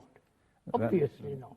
Well, then why should we be doing it? Because this is the right thing to do. Independently. Independently. It has nothing to do with reward and punishment. Or with goals. Yes. As you do the right thing, even though we don't know what the outcome will be, right? That's right. Now you're saying that there is no other way, right? We are saying that there is no other way. That's right. Yeah, so we should make that clear. Now, see, for example, some psychologists would feel that by inquiring into this sort of thing, we could bring about an evolutionary transformation of consciousness. Right? So then we come back to that point, that through time, yes, we hope to change consciousness. Yes.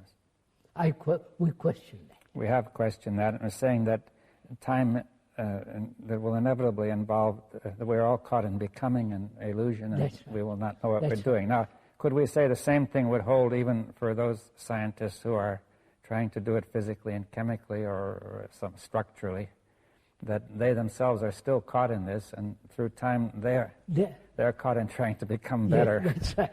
That's right. And will not know what they're doing, really. Both the experimentalists and the psychologists and ourselves, they're all trying to become something. Yes, though they may not seem obvious at first, it may seem that they're really just disinterested or unbiased observers, or working on the problem. But underneath, you feel there's a desire to become better on the part of the person who's doing it. But he is not free of that. That's just it. They are not free of that. And that desire will give rise to self-deception and illusion and so on. So where do we come? Where are we now? That any form of becoming is an illusion. And the becoming implies time. Time, for the psyche to change, we are saying time is not necessary. Yes. Now, that ties up with the other question of the mind and the brain. Now, see, the brain clearly is to be understood as activity in time, as a physical, neurochemical, complex process. I think the mind is separate from the brain. Well, what does it mean, separate? That is, it's separate in contact. In the sense, brain is conditioned and the mind is not. Well, let's say the mind has a certain independence of the brain, is what you're saying, that even if the brain is conditioned, the other is not. Need not be conditioned. Now, on what basis do you say that?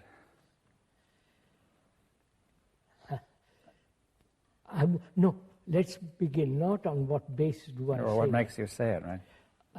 As long as one's brain or the brain is conditioned, it's not free. Yes. And the mind is free. Yes, that's what you're saying. Now, see, the brain not being free means it is not free to inquire in an unbiased way. And let's go inquire, what is freedom? Yeah. Freedom to inquire, as you point out, freedom to investigate, and it's only in freedom there is deep insight. Yes, that's clear, because if you're not free to inquire in any, if you are biased, then you're limited. Limited. In an arbitrary way, no. So, as long as the brain is conditioned, its relationship to the brain, to the mind, is limited. Yes, now we have the relationship of the brain to the mind, yes. Or is it, and also the other way around, right? Yes. But the mind, being free, has a relationship to the brain. Yes. Now, we say the mind is free in some sense, not subject to the conditioning of the brain. Yes. Now, one could ask a question, what is the nature of the mind? For example, I could ask, is the mind located inside of the body, or is it in the brain? No, it's nothing to do with the body or the brain. Has it to do with space or time? Space, just a minute. Space, wait a minute, has to do with space and silence. These are the two factors. But not time. Huh? Not time. Time belongs to the brain. All right, now what you say space and silence. Now, what kind of space? It is not the space in which we see light moving. Space. Let's look around the other way. Thought can invent space. Well, in addition, we have the space that we see, Yeah. and thought can invent different kinds of space. And space from here to there. Yes, the space through which we move physically. Yeah. Space also between two noises. Between two sounds. There's two sounds. Well, that's the interval, they call it. The interval of, that would be called the interval between two Yes, sounds. interval between two noises. Or two noises. Two thoughts. Two thoughts. Two notes. Yes. Two space between two people. Yes, space between the walls. And so on. But that kind of space is not the space of the mind. You say it is not limited. It is I not didn't an want interval. to use the word limited. But I mean, it's implied. Yes. It's not the nature of being bounded by something. No, it is not bounded by the psyche. By the psyche. But is it bounded by anything? No. No. Now, the psyche, you say, is bounded because we've said it is limited, and so on right now. So can the brain, that's what I want to find out, discuss rather, talk over. Can the brain, with all its cells conditioned, can those cells radically change? Yeah, well, we've often discussed to say it's not certain that all the cells are conditioned. For example, some people think that only a small part of the cells are being used, and the others are rather just not being inactive, Used dormant. at all. Yeah. Or just touched occasionally. Just touched occasionally, but those cells that are conditioned, whatever they may be, evidently dominate consciousness now, right? Yes. Can that be those cells be changed? Yes. We are saying that they can, through insight. Yes. Now, Insight being out of time, it's not the result of remembrance. It's not a intuition or desire or hope. It's nothing to do with any time and thought. yes. Now, but you say insight, is it of the mind? Is it of the nature of mind, right? Activity of mind. Yes. Right. Now, therefore, you're saying mind can act in the matter of the brain. Yes. We said that earlier. Yes, but we have to. But you see, this is a difficult point. You see, how mind is able to act in matter. It is able to act on the brain. Say, for instance, take any crisis or any problem. Problem is, at the root meaning of it, as you know, is something thrown at you. And we meet it with all the remembrance of the past, with a bias and so on. And therefore the problem multiplies itself. Mm-hmm. You may solve one problem, in the very solution of one problem, of that particular problem, other problems arise, as they are doing in politics and so on, so on. Right? Now, to approach the problem, or to have perception of the problem without any past memories and thoughts interfering or projecting in perception of the problem. Yes. Now that implies that perception also is of the mind, that it is That's right. not... are you more or less saying that the brain is a kind of instrument of the mind? Is that what is being... Instrument of the mind when the brain is not self-centered. Yes. Well, you see, if we think of all this conditioning, the conditioning may be thought of as the brain exciting itself and keeping itself going just from the program.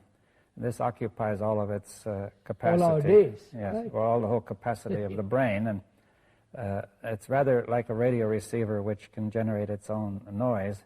It would not pick up a signal. Now, would this analogy be at all... it's not very good, but... Not very. You see, sir, would you go into this a little bit? Experience is always limited. Right? I may blow up that experience into a kind of fantastic affair, and then set up a shop to sell my experience. But that experience is limited. And so knowledge is always limited. And this knowledge is operating in the brain. This knowledge is the brain. Right? And thought is also part of the brain, and that thought is limited. So the brain is operating in a very, very small area. Yes, what prevents it from operating in a broader area? What is preventing it from operating in an unlimited area? Thought. No, but thought, the brain, it seems to me, is running on its own, from its own program, right? Yes, like a computer that's running on its own program. Yes. Now, essentially, what you're asking is that the brain that should really be responding to the mind. That it can only respond if it is free from the thought which is limited. Yes, so the program does not dominate it. You see, we are going to still need that program. Of course, we need for many things, yes, but the intelligence... which is intelligence from the mind, then? Yes, intelligence is the mind. Yes, the mind. Because now that comes into, we must go into something else. Because compassion is related to intelligence. There is no intelligence without compassion. And compassion can only be when there is love, which is completely free from all remembrances, personal jealousies and all that kind of thing. Now, is all that compassion, love, also of the mind? Of the mind. And you cannot be compassionate if you are attached to any particular experience or any particular ideal. Yes, well, that's again the program that is just holding you. Yes. But say, for instance, there are those people who go out various poverty-ridden countries and work, and they call that compassion. But they are attached or tied to a particular form of religious belief. And therefore, that's merely pity, sympathy, but it's not compassion. Yes, well, I understand that we have here two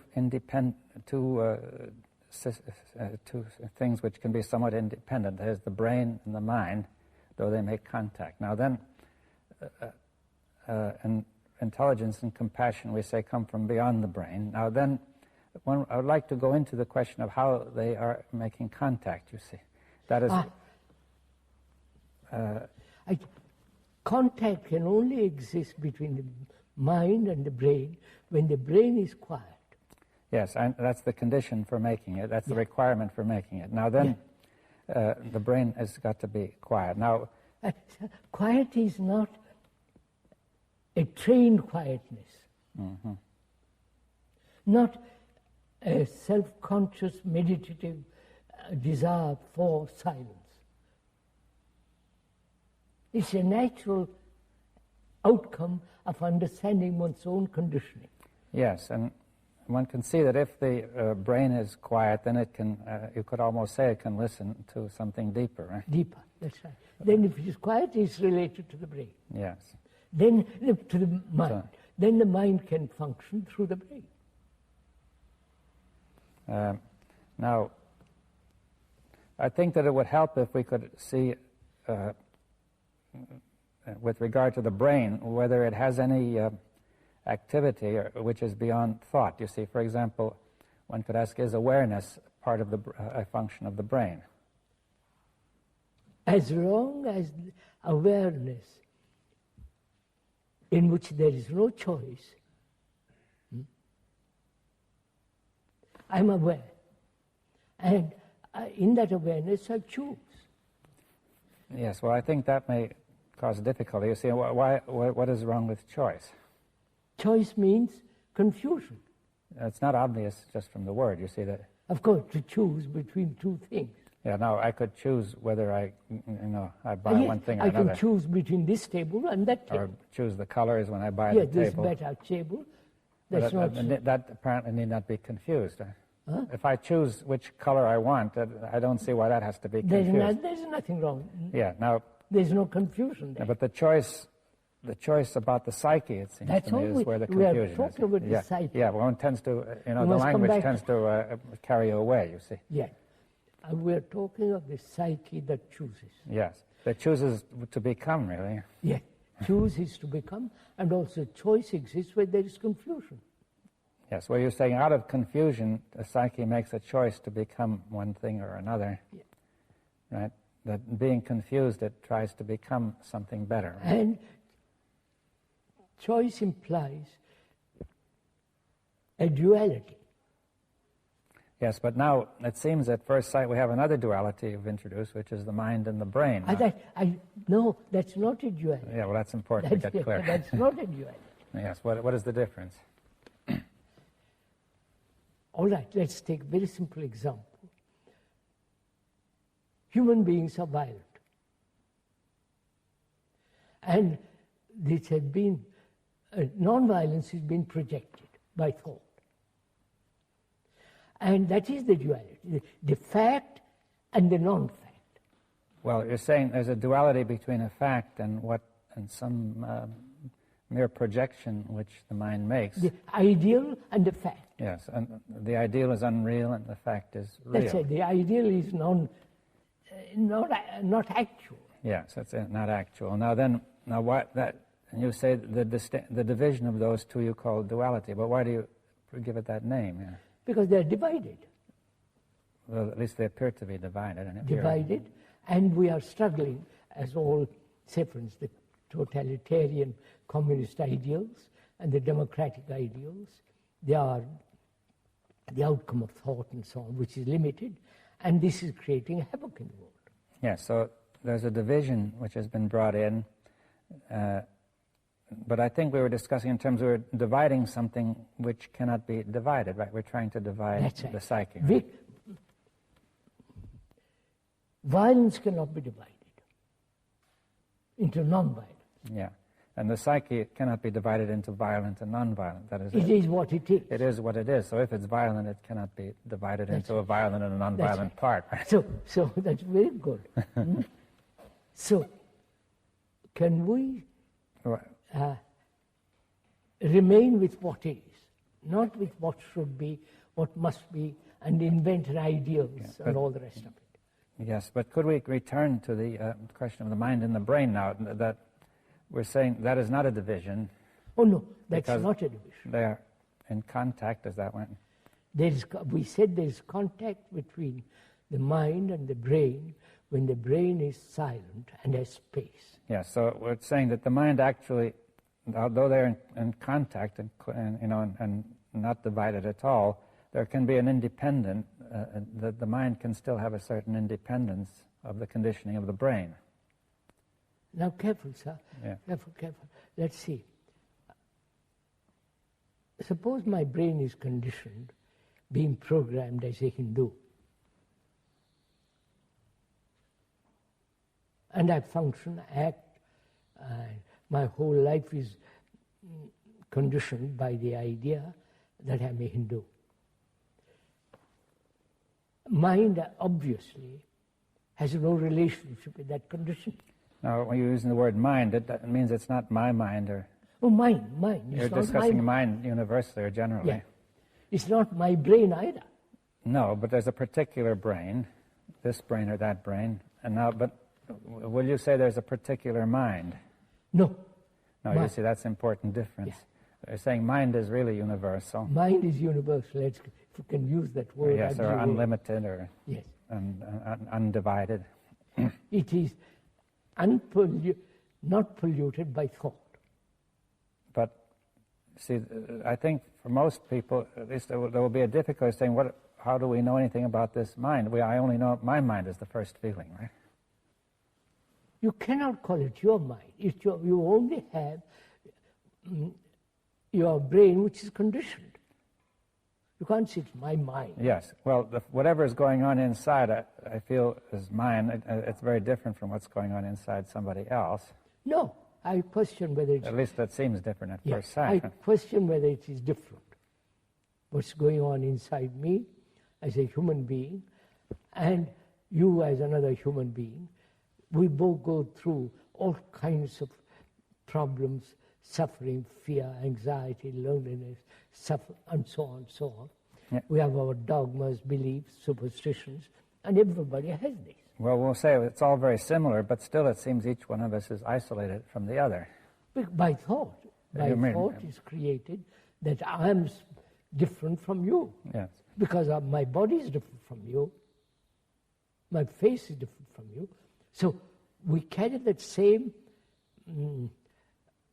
we extend that same thing into the psychological area. Yes, we've discussed that. But now, if we say, all right, that division is an illusion, perhaps, now then... no, not perhaps. No, let's say it is. It's an illusion, all right, now, although it is not obvious when a person first looks at it. Of course. Now then, and we say mind... Not only in reality, even brain is not divided, because we're saying that we're all not only basically similar, but really connected, right? And then we say beyond all that is mind, which has no division at all. It is unconditioned. Yes, which would almost seem to imply then that insofar as a person feels he is a separate being, he has very little contact with mind, right? Absolutely, quite right. That's you say has no mind. That's why it's very important to understand. Not the mind, but my conditioning. Mm-hmm. Then whether that my conditioning, human conditioning, can ever be dissolved. That's the real issue. Yes. I think that, still the mind, we won't call it the mind, but a human being considers always what is the meaning? See, I think we want to understand the meaning of what is being said. You see, that we have a mind that is universal, that is in some kind of space, you say? Or is it its own space? It is not in me or in my brain. But it has a space. It lives in space. It lives in a space, right? And silence. And silence, but it's the space of the mind, right? It's not a space like this space. No. And that's why we said space is not invented by thought. Yes. Now, is it possible then to perceive this space when the mind is silent? Or to be in contact with it? Not perceive. And when the brain is. Let's see. You're asking a question whether the mind can be perceived by the brain. Or at least somehow be aware, an awareness or a sense. Yes. And we are saying yes, through meditation.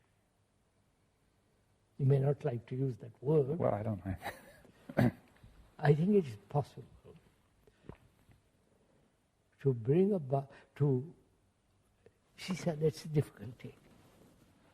When we use the word meditation, it's generally understood there is always a meditator meditating.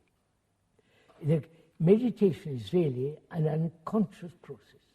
It's not a conscious process. Well, and how are you able to say that meditation takes place then if it's unconscious?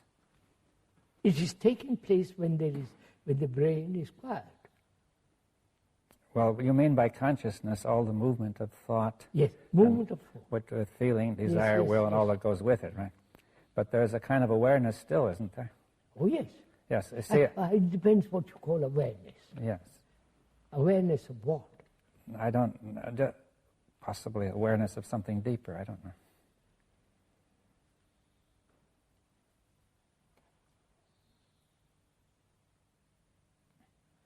See, again, when we use the word deeper, it's a measurement.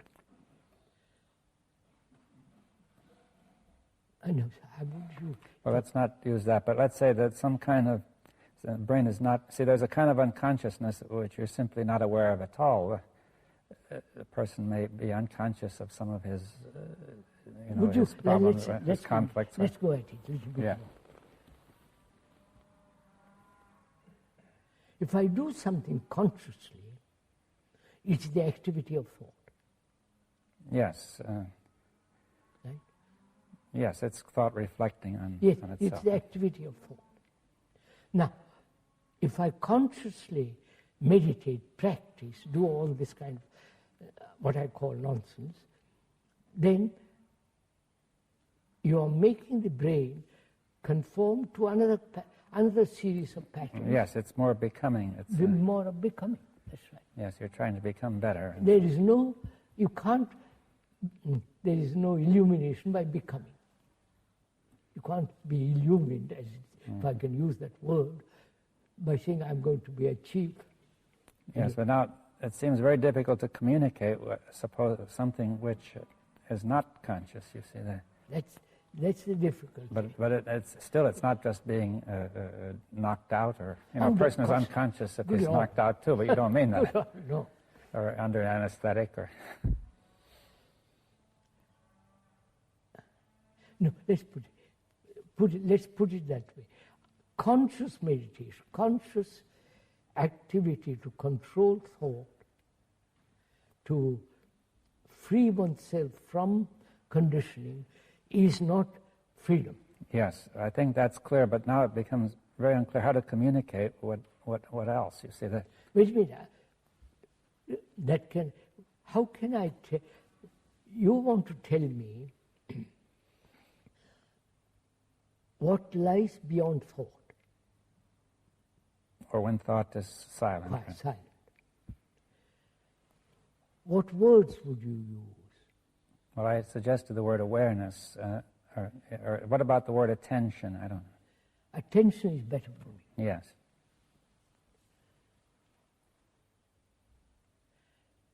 Would you say attention? In attention, there is no center as the me. Well, in the kind of attention you're discussing, I mean, there is a kind, which is the usual kind, where we pay attention because of what interests of course. me, right? Attention is not concentration. Yeah, that is concentration. But now, we're discussing a kind of attention without this me present, which is not the activity of the conditioning. Not the activity of thought. Yeah. In attention, the thought has no place. Yes, but could we say more, what do we mean by attention? Now, would the derivation of the word be of any use? It means stretching the mind towards something. Would that help? No. Would it help if we say concentration is not attention? Right? Effort is not attention. When I make effort to attend, it's not attention. Attention can only come into being when the self is not. Yes, but that is going to get us in a circle, because we're starting when the self is. So here's a person who say meditation is necessary. He begins with the self. He says, I'm here. No, I use the word carefully. Meditation means measure. Yes. As long as there is measurement, which is becoming, there is no meditation. Yes, Let's so put it that way. Well, we can discuss when there is not meditation. That's it. Through negation, yes, the other is. If we succeed in negating the whole activity of what is not meditation, you say then meditation will be there. There, that's right. That's right. But that which is not meditation, but which we think is meditation. Right? Yes, that's right. That's very clear. As long as there is measurement, which is the becoming, which is the process of thought, meditation or silence cannot be. And you say, now in there's this undirected attention, and this attention, is it of the mind, or is it a attention is of the mind? But it contacts the brain, doesn't it? Yes, we said that. As long as the brain is silent, the other has contact. Yes, that is, this true attention has contact with the brain when the brain is silent. Right? Silent. And has space. What is the space? The brain has no space now because it's concerned with itself, it's programmed, it is self-centered, and it is limited. Yes. Now, would you say the brain, in addition, the mind is in its space? Now, does the brain have a space too? Limited space. A limited space. Of course, thought has a limited space. But still, but when thought is absent, does the brain have a space? That's right. Does it? Brain has space, yes. Unlimited? No. It's only mind has unlimited. Ah. I can have, my brain can be quiet over a problem which I've thought about, and I suddenly say, well, I won't think any more about it, and there's a certain amount of space. In that space, you solve the problem. Yes. Now, if the mind is silent, is not thinking of a problem, then there's still the space is limited, though. Yes. But it is open to the other, to the attention. Now, would you say the mind, through attention or in attention, and the mind is contacting the brain? Yes. When the brain is not inattentive. So what happens to the brain? What happens to the brain, which is to act, right? Which is to wait. Let's get it clear. We said intelligence is born out of compassion and love. That intelligence operates when the brain is quiet. Yes. Does it require operate through attention? Of course. Yes. So attention seems to be the contact. Attention. Is the contact. Attention, as we said too, attention can only be when the self is not. Yes. All right. Now, you say that the love and compassion are sort of the ground far, and out of this comes intelligence. The intelligence through attention. Functions through the brain. And this intelligence. So let's say there are two questions. One is the nature of this intelligence, and the second is what does it do to the brain? You see. Yes. So let's see. That is, we must again approach it negatively. Love is not jealousy and all that. Love is not personal, but it can be personal. Well, then it's not what you're talking about. Yes. Love is not my country, your country, my God, I love my God. No, it's not that. Well, if it's from universal mind. That's why I say love is something, it has no relationship to thought. Yes, and to particular, it does not start in the particular brain, right? Originate in the particular brain. Right? It's not my love. Yes. When there is that love, out of that there's compassion and there is intelligence. Yeah. Now this intelligence, right? We have the nature of this intelligence. That is what this intelligence is able to, if I could use the word understand deeply. I don't what. No, not understand. Well, what something. Wait, let's look at it. Let's see. What will it do? Does it perceive? through perception it acts. Yes. Now what is that? But you see, perception of what? Perception. Now let's discuss perception. Mm-hmm. There can be perception only when it's not tinged by thought. When it's not tinged or when there is no interference from the movement of thought, there is perception, which is direct insight into a problem. Yes. Now, or into human complex. Yeah. Now, this perception originates in the mind.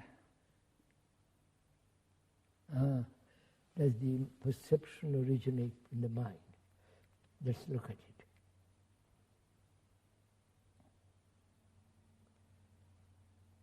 Yes, when the brain is quiet. Yes. Now, but what is? We use the words perception and intelligence. Now, what is? How are they related, or what is their difference? Between perception and intelligence? Yes. None. No. So we'll say intelligence is perception. Perception, that's right. Intelligence is perception of what is, right? And through attention, So there's contact. Let's take a problem, and it's probably easier to understand.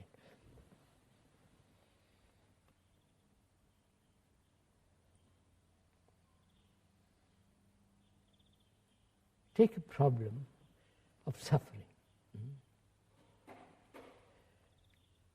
Human beings have suffered endlessly through wars, through every kind of disease, physical disease, and through wrong relationship with each other. Man has suffered greatly. Now, can that end? Yes. Well, I say that is the difficulty of ending that is that it's on the program. We're conditioned to this whole thing, right? Whole thing. And it's physically and chemically registered. We are conditioned. Yes. Now, that has been going on for centuries. Yes, so it's very deep in some way. Very, very, very deep. Now, can that suffering end? Yes, and it cannot end by an action of the brain, because the brain is caught in this suffering, of course and it cannot take an action toward its own suffering. Of course it cannot. Thought cannot end it. Yes, because thought has created it in any way it is unable to get hold of it. Yes, thought has created the wars, the misery, the confusion, and thought has become prominent in human relationship. Well, you see, I think that people might agree with that and still think that thought might still, as thought can do bad things, it could do good things. You see, No, I think thought cannot do good or bad. It's thought. It cannot get hold of this. The thought cannot get hold of this suffering. That is, this suffering being in the physical conditioning of the brain and chemical. Thought has no way of knowing what it is. Even you see it. I mean, I lose my son, and but I mean, by thinking, I don't know what's going on inside me. I can't change the suffering inside because I don't. Thinking will not show me what it is. Now you're saying maybe there's an intelligence. But after all, we're asking, can suffering end? That's a problem. Yes, and it's clear that thinking cannot do it. No. Thought cannot do it. No. All right, now because that's the point. We've got if you have an insight into it. Yes, now this insight will be the action of the mind, through intelligence and attention. When there is that insight, intelligence wipes away suffering. Yes, now you're saying that therefore there is a contact from mind to matter which removes the whole physical chemical structure which keeps us going on with suffering. In that ending, there's a mutation in the brain cells. Yes, we discussed this some years ago, this question. Yes, but that mutation just wipes out the whole structure that makes you suffer. Right? Therefore, it's like I've been going along a certain tradition. I suddenly change that tradition. There is a change in the whole brain, which has been going north, and now it goes east. There is a yes, well, of course, this is a radical notion from the point of view of traditional ideas in science, because if we accept that mind is different from matter, then it's hard. People would find it hard to say that mind would actually. Mind, after all, is Would you put it mind is pure energy? Well, we could put it that way, but say matter is energy too. Yes, therefore, matter is limited. Thought is limited. Yes, well, but we're saying that the pure energy of mind is able to reach into the limited energy of matter. Yes, that's right. And change the limitation. Yes, to remove some of the limitation. That's right. When there is a deep issue or problem, which is, or a challenge which you are facing.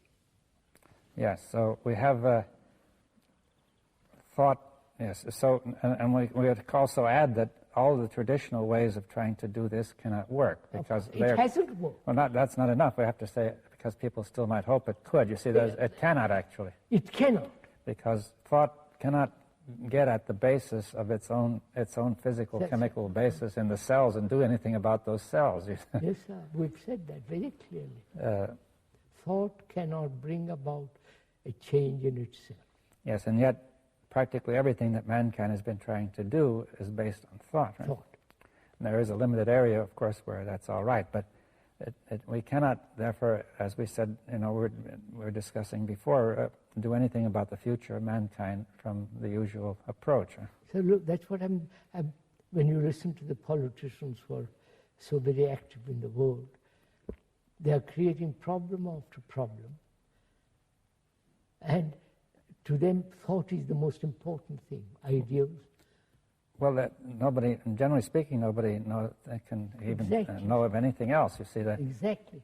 We are saying the old instrument, which is thought, is worn out, except in certain areas. Well, it never was adequate except in those areas. I mean, of course. And man has always been in trouble, as far as we can remember, as far as history goes. Right? Yes, sir. Man has always been in trouble, turmoil, fear. We mustn't reduce all this to an intellectual argument.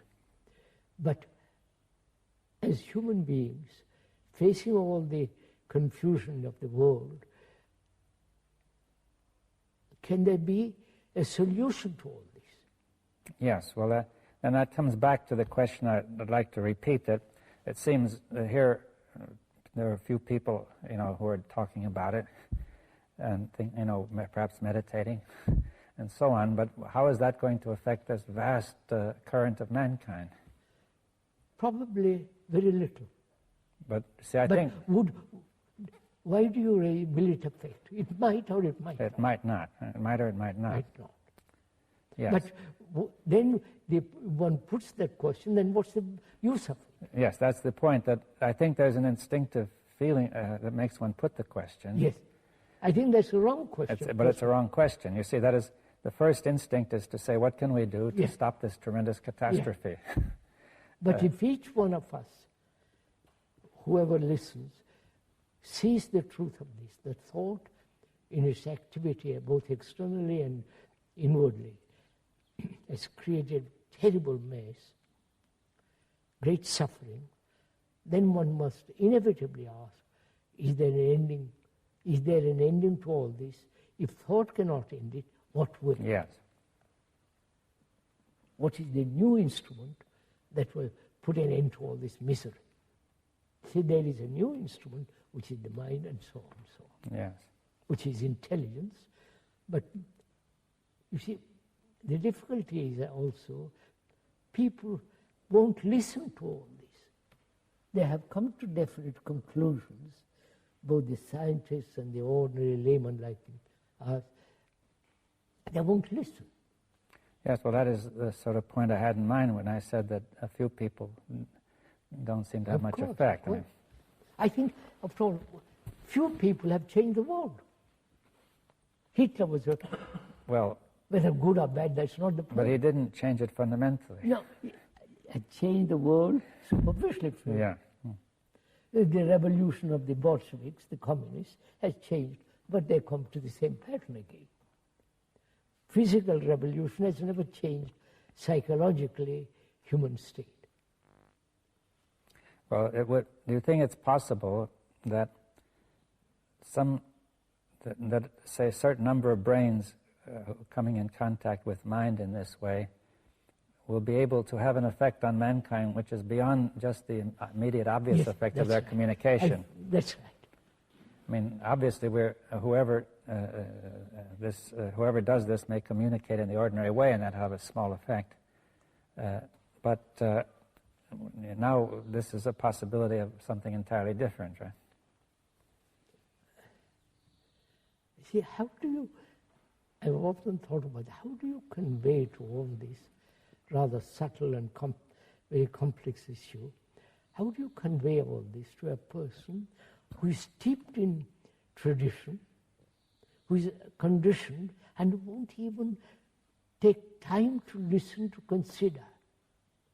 Yes, well, that is a question. You see, one point you could say is that this conditioning cannot be absolute, an absolute block, or else there would be no way out at all. But the conditioning may be thought to have some sort of yes, permeability. I mean, after all, the Pope won't listen to it. But the Pope has tremendous influence. But is it possible that every person has something he can listen to if it could be found? If he takes little patience, yeah. Who will listen? The politicians won't listen. The idealists won't listen. The totalitarians won't listen. The deeply steeped religious people won't listen. So perhaps, sir, that's the whole point. So-called ignorant person, not highly educated and conditioned in his professional career, money, the poor man who says, I'm suffering, please let's end that. Well, but he doesn't listen either, you said. He wants to get a job, you know. Yeah, of course. He said, feed me first. We have been through all this for the last 60 years. The poor man won't listen, the rich man won't listen, the learned won't listen, and the deeply dogmatic religious believers don't listen. So that perhaps it's like a wave in the world. It might catch somebody. I think it's a wrong question to say, does it affect? Yes, all right. We say that brings in time, and that's becoming, it brings in the psyche in the process of becoming again. But if you say it must affect mankind. Well, but are you proposing that it affects mankind through the mind directly rather than... Yes. That we're taking very seriously this... It may not show immediately in action.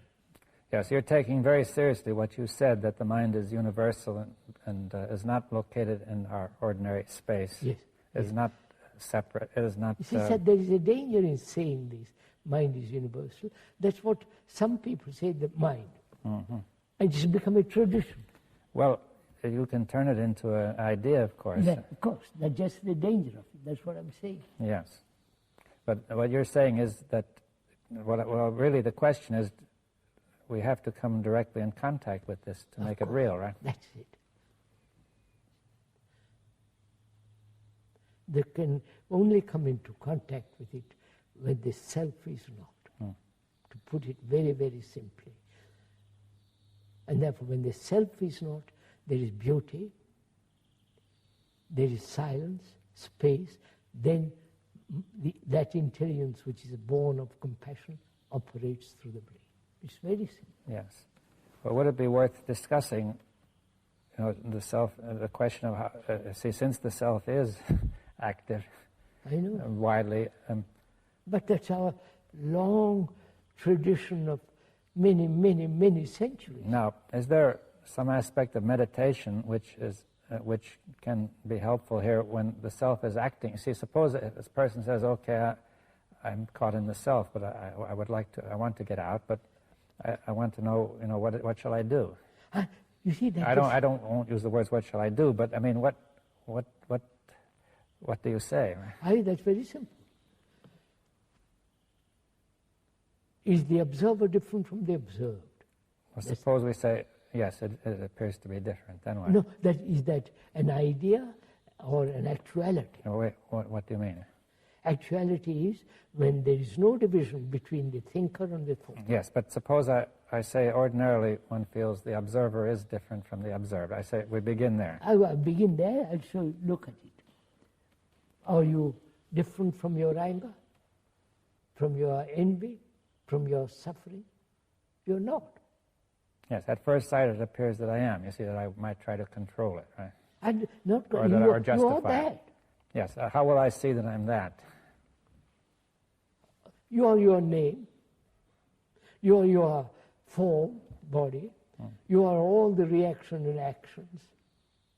You are the belief, you are the fear, you are the suffering and pleasure. And all. You are all that. Yes, but the first experience is that I am here first, and that those are properties of me. They're my qualities, which I can either have or not have. I might be angry or not angry. I might have this belief or that belief. Contradictory. You're all that. But you see, it's not when you say I am that. Do you mean that I am that and cannot be otherwise?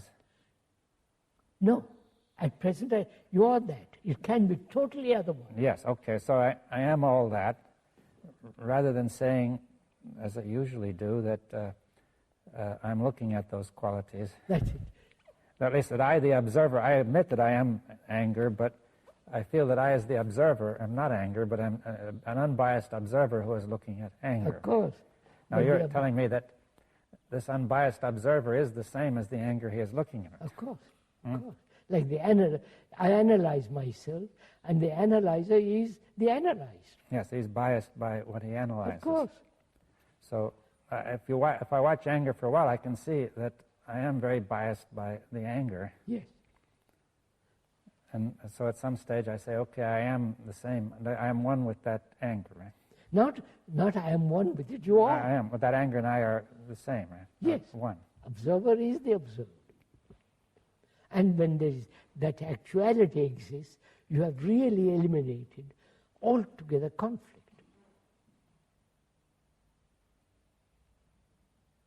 Conflict exists when I am separate from my quality.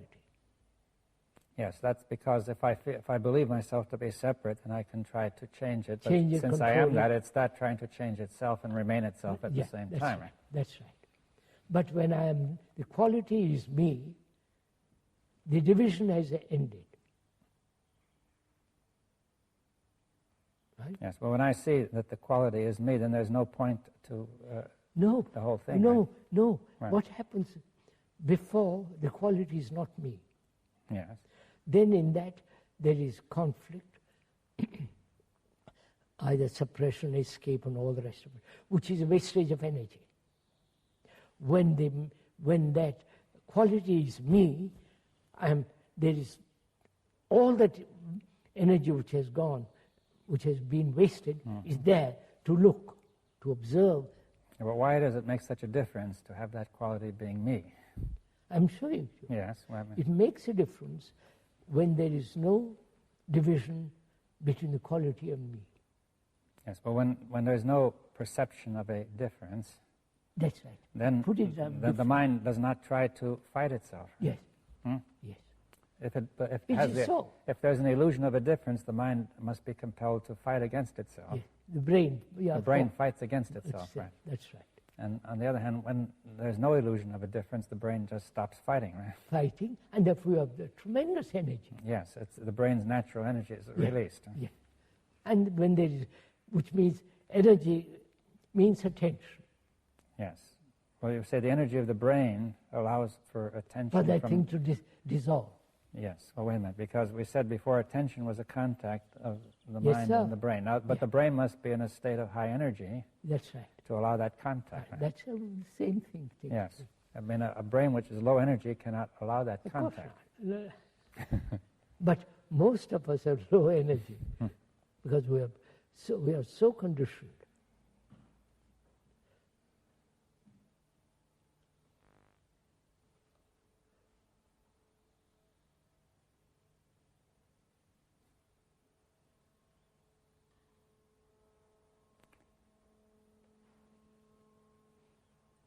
Well, essentially, you're saying that this is the way to start, then. Yes, sir. Start simply. Yes. Start with what is, what I am. That's why self-knowledge is so important. Mm-hmm. Self-knowledge is not an accumulated process of knowledge which then looks at. It's a constant learning about oneself. Yes, so if you call it self-knowledge, then it's not knowledge of the kind we talked about before, which is conditioning. That's right. Knowledge conditions. But you're saying that self-knowledge of this kind is not conditioning. That's But why do you call it knowledge? Is it a different kind of knowledge? Yes. Knowledge conditions. Yeah, but now you have this self-knowledge. Self-knowledge, which is to know one, to comprehend oneself, to understand. Oneself is such a subtle, complex thing, it's living. But you're essentially knowing yourself in the very moment in which things are happening. To know what's happening. Rather than store it up in memory. Of course. And that can only be in my through reactions, I begin to discover what I am, what my, and so on, so on. I think we better. Right?